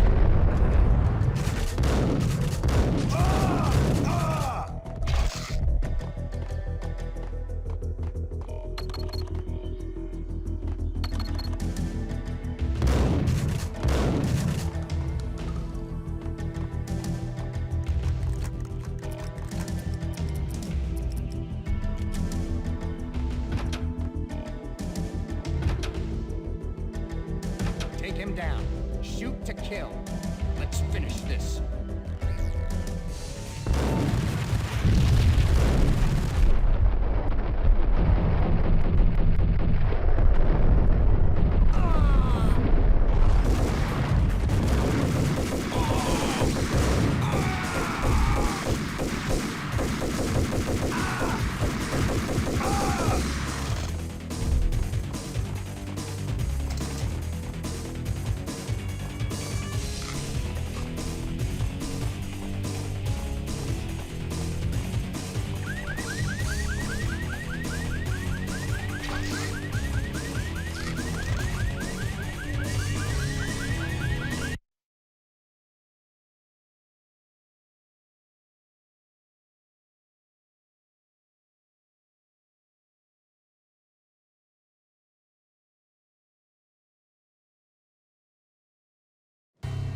Mine wasn't the most original approach to the problem. It wasn't as if it hadn't all been done before. An eye for an eye, the first principle of revenge. Old as dirt, still going strong. The cardinal rule in going after someone with an intention to kill was not to make it personal, which it almost always ended up being anyway. It did with me. I took my time, cruising around the city in the snow. There was no hurry. I knew what I had to do now. I took my time, thinking about it, building up the rage. When I was ready, I parked the stolen wheels at the front entrance of the Acer Corporation headquarters. Got out, got in, got cracking. I had a bullet with Nicole Horn's name on it. I had 10,000 bullets with the Hag's name on them. She had ultra-high-tech security systems, enough mercenaries and weaponry to start World War III. There was no fear. New York disappeared behind a veil of snow. I had crossed the threshold. This was her domain, sleek and sexy and soulless, all glass and steel. A place of color-coded security keycards, metal detectors, and surveillance systems.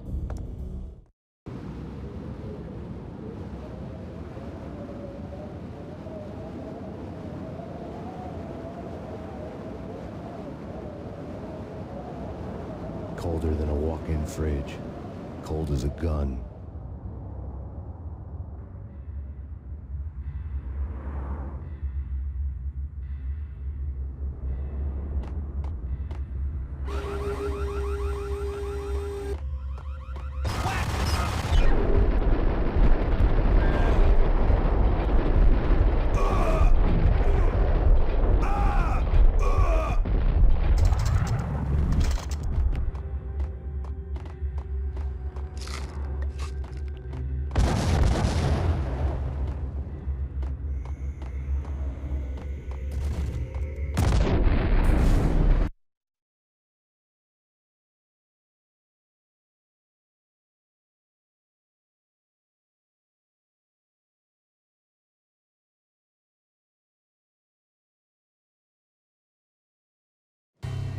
Mine wasn't the most...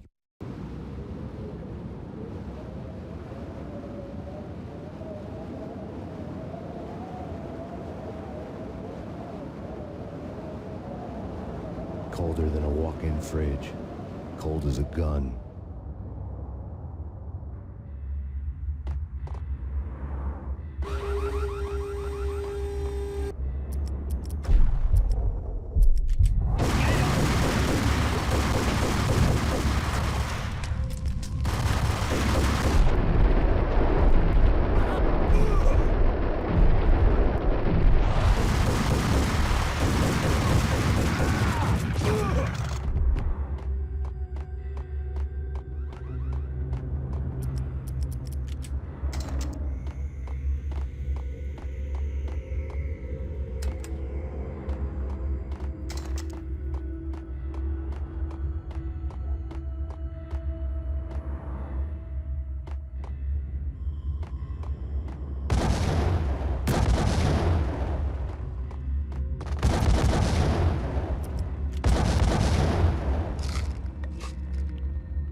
Colder than a walk-in fridge.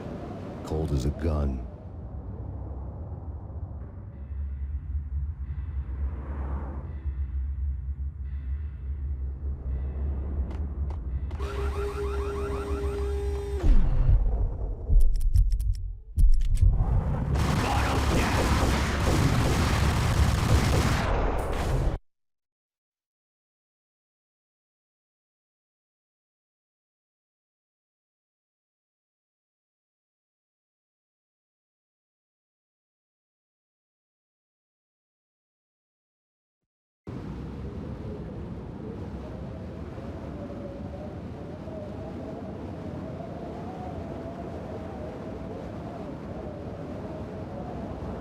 Colder than a walk-in fridge. Cold as a gun.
Colder than a walk-in fridge. Cold as a gun.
Colder than a walk-in fridge. Cold as a gun.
up!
Mona, looking good.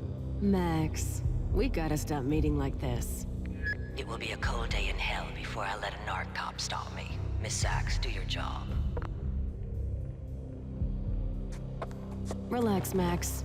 You're a nice guy. I don't kill nice guys. You're not bad yourself. It was different when Horn wanted Punchinello dead. To cut her ties to the Mafia, he deserved to die. The same goes with her. She's the bad guy here. Her sister was whispering to her in my favor. I knew the appetites of ghosts intimately. They hungered for revenge. No! A gunshot boomed and she fell down in slow motion. She was a nice girl, not really a stone-cold killer. And now she was stone-cold dead. Like religious fanatics or loyal samurai, Horn's private army was coming at me. Contact. Target located.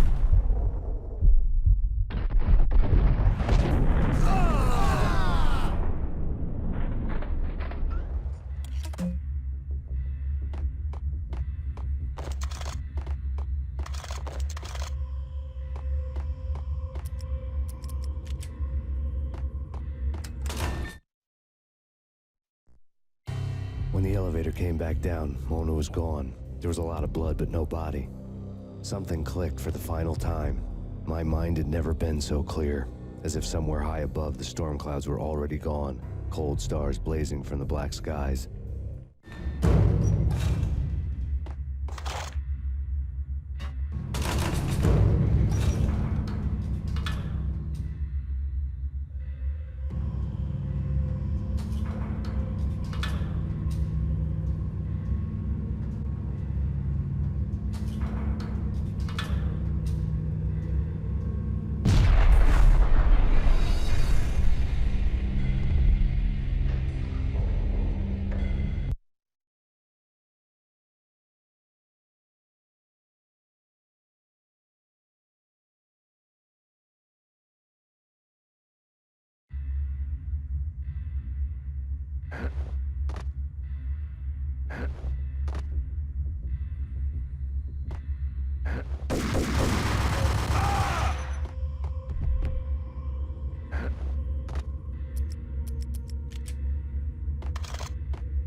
Engaging hostile. Terminate.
Send me back. I need backup.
You know what I'm talking about. In all the cool action movies, and I'm talking about the coolest of the cool, it always seems like time slows down in the middle of the action. You know, you can see the bullets flying through the air, the hero dodging in slow motion. Oh man, it would be so cool to be able to do that. Bullet time, that's what they call it.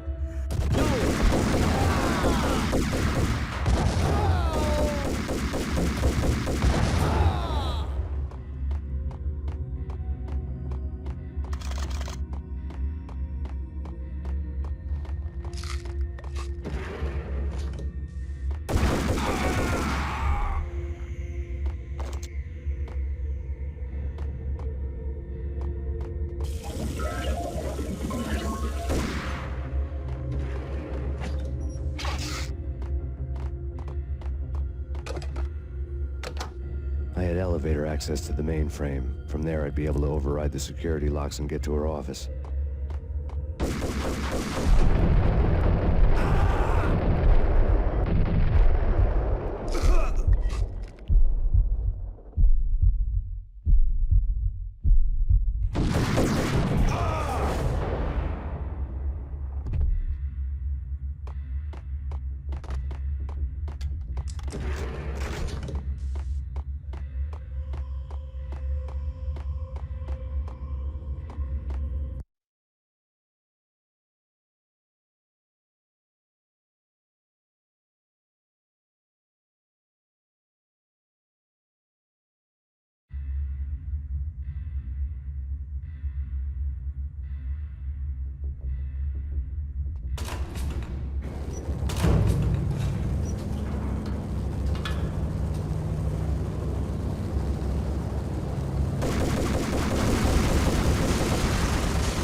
The unmarked chopper was Horn's pet guardian, inhuman and flawless. It was stalking me.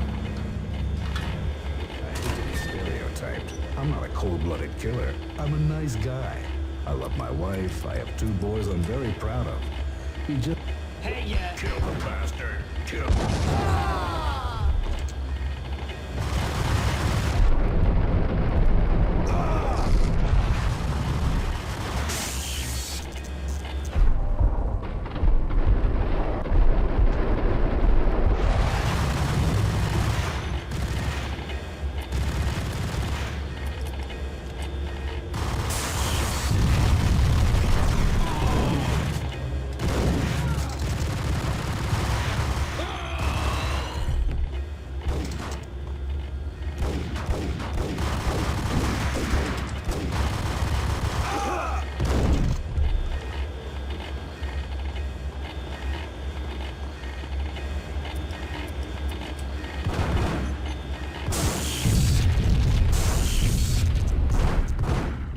Locks were now offline. All bets were off.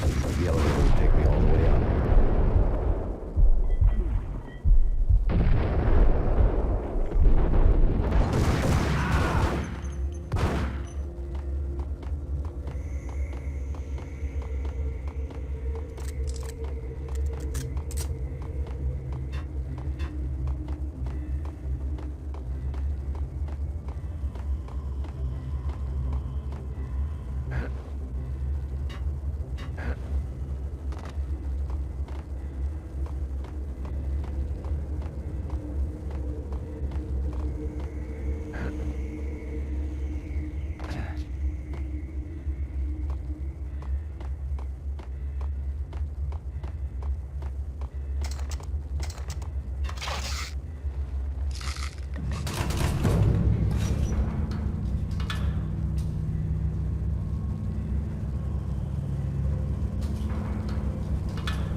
Seen from this height, the night seemed to stretch on to eternity.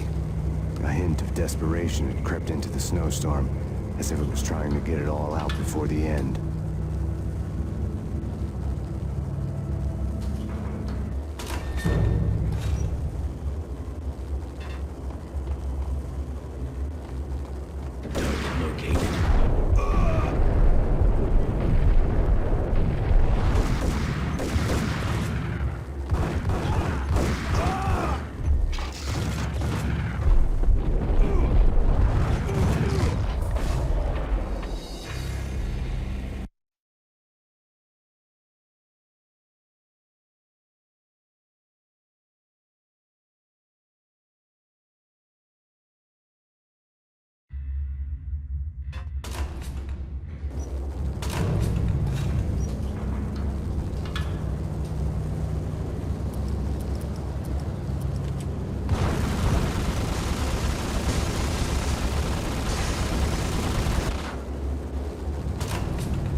Was Horn's pet guardian, inhuman and flawless. It was stalking me.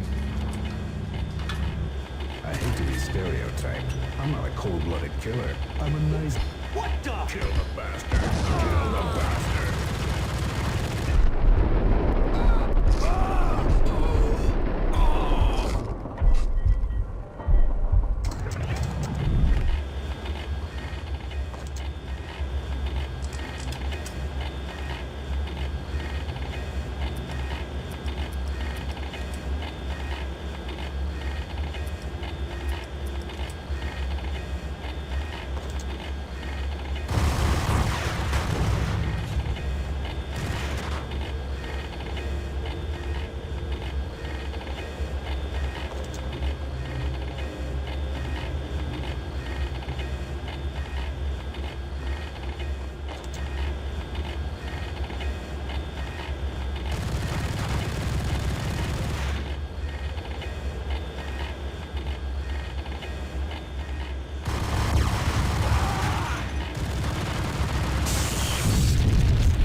Seen from this height, the night seemed to stretch on to eternity. A hint of desperation had crept into the snowstorm, as if it was trying to get it all out before the end.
Horn's personal computer was on. Next to the printer was a neat stack of expensive paper. Hacking through Horn's computer would have unearthed files of criminal plans, strategies for world domination, spy helicopter reports, illegal wiretap recordings, internet porno, all of the above. Take your pick. I really didn't care anymore. I had seen too much of it already.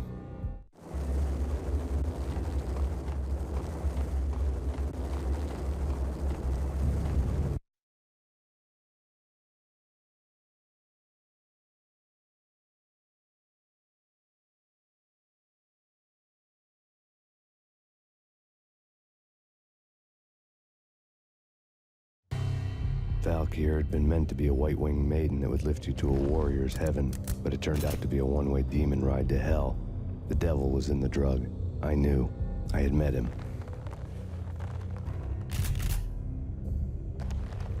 And now I was gonna kill her. The queen of the underworld who had tried to lift herself a bit closer to heaven with her drug money. No begging, no bribes. She knew better. Honor among killers. We who were about to die. Both of us knew how this would end, in pain and suffering. All this because your wife stuck her nose into things that were none of her business. The cops were coming to take me away. The sirens were like a bad conscience I couldn't shake. It's ridiculous you've made it this far. You won't be alive when they get here. Stop him!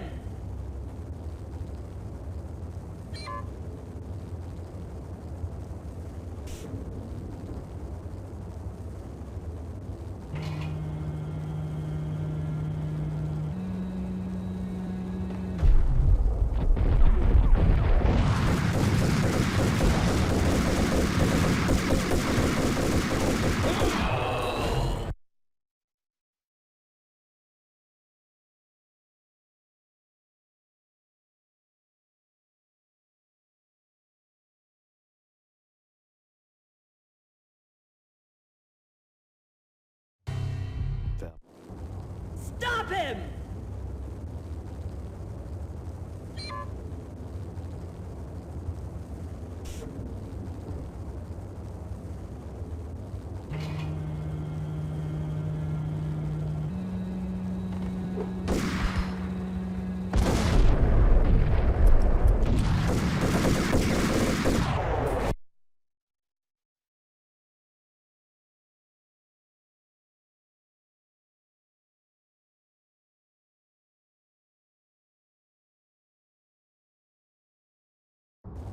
Stop him!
elevator lobby.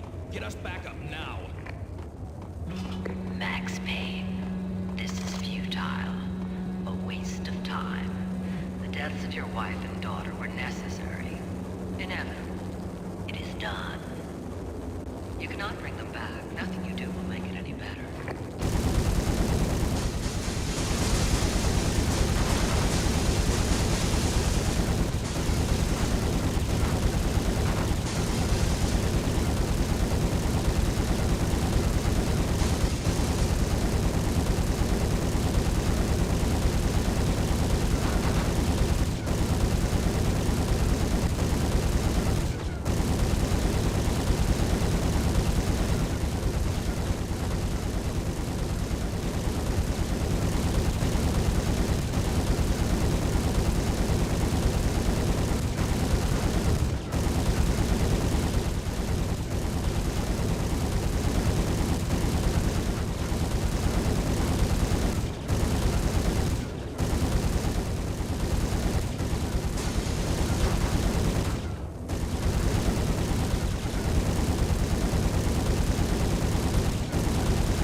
Max Payne, you are fighting a losing battle.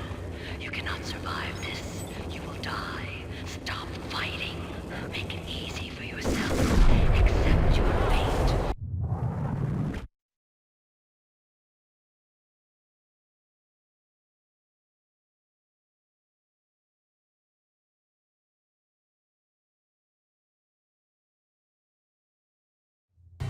Val. Stop him!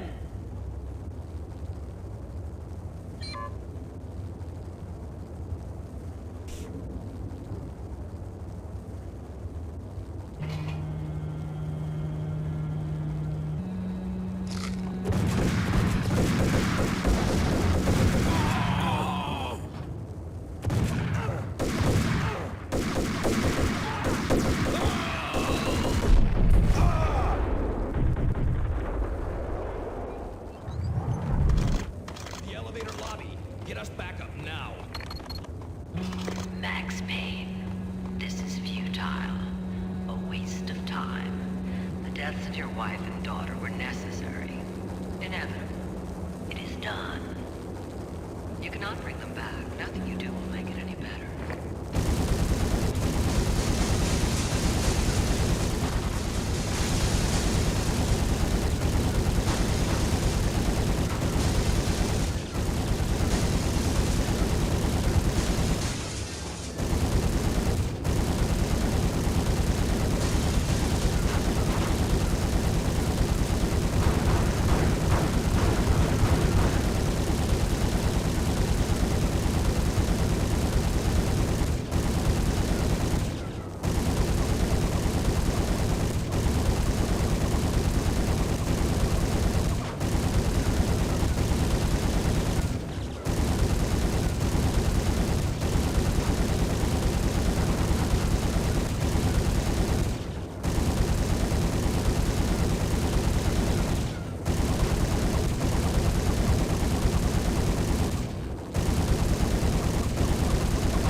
Max Payne, you are fighting a losing battle. You cannot survive this. You will die. Stop fighting. Make it easy for yourself. Accept your fate. You will die here.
We have him in the North Lounge. Send us assistance.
What do you mean he's unstoppable?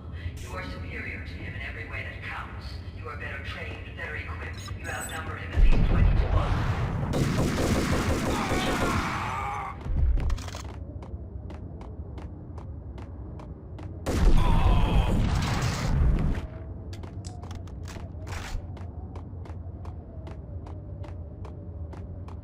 Not a step further. End it here.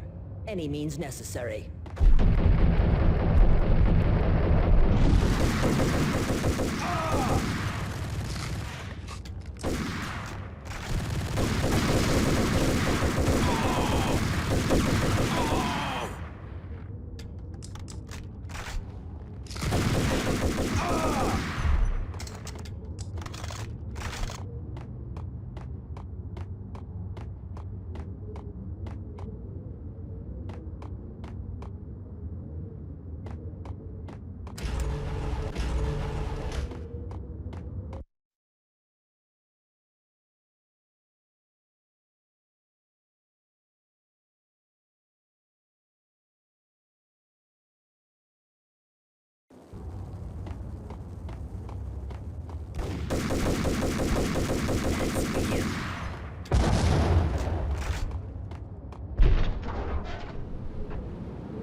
Roger that. Attempting to land now. It's gonna be tricky.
15 seconds to lift off.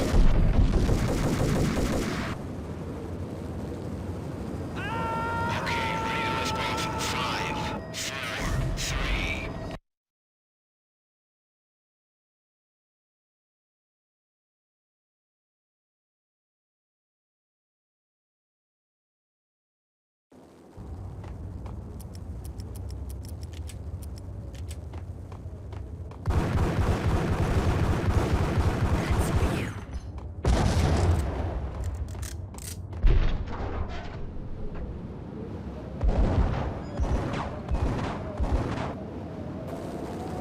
Roger that. Attempting to land now. It's gonna be tricky.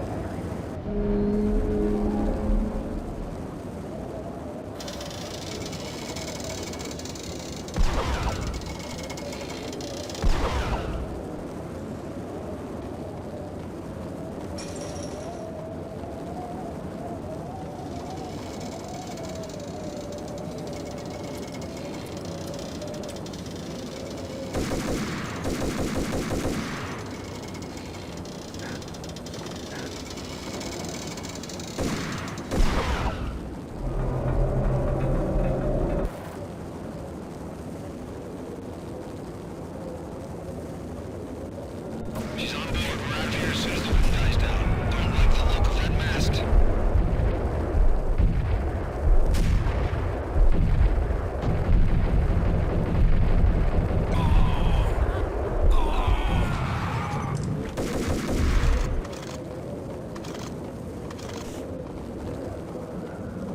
Lift off in 1 minute.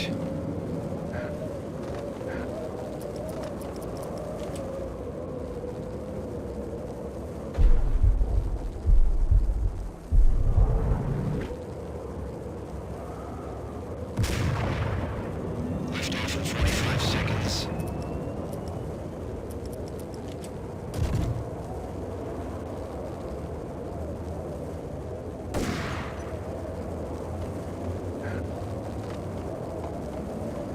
Thirty seconds to lift off.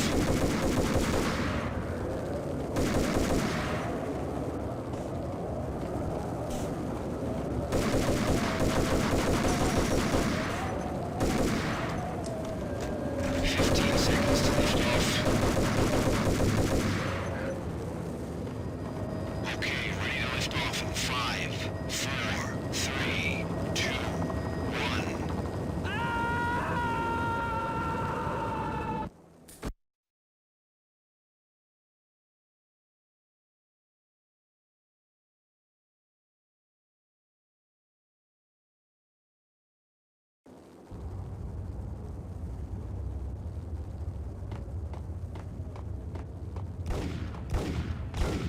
That's for you.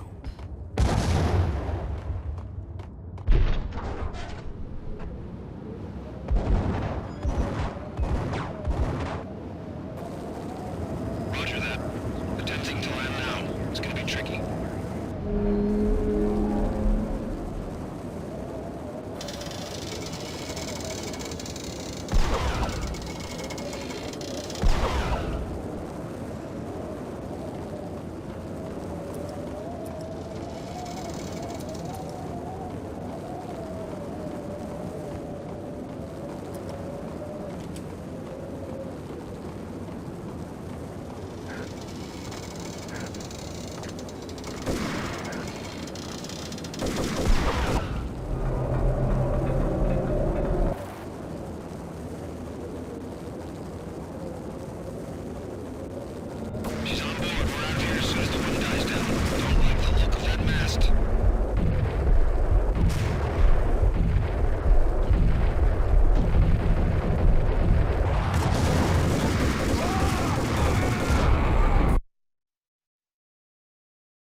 She's on board. We're out of here as soon as the wind dies down. Don't like the look of that mast.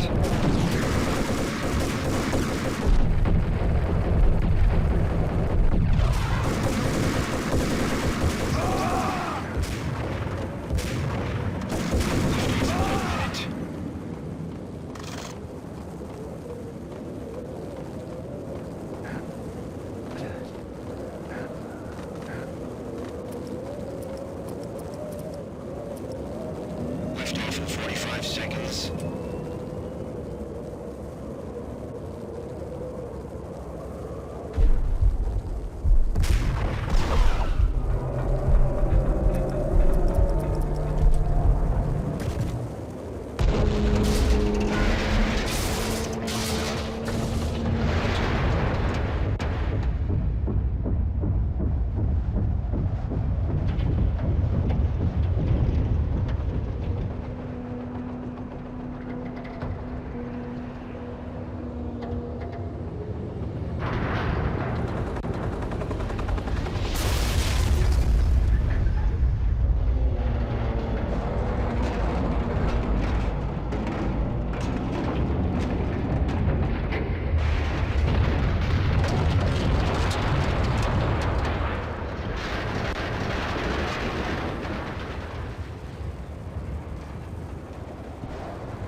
They were all dead.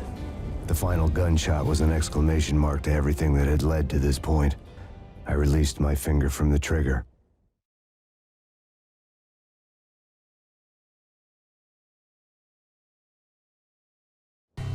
And then it was all over. The storm seemed to lose its frenzy. The ragged clouds gave way to the stars above. Max Payne, this is Deputy Chief Jim Bravura from the NYPD. We've got the building surrounded. Throw down your weapons and lie down with your hands behind your head. A bit closer to heaven.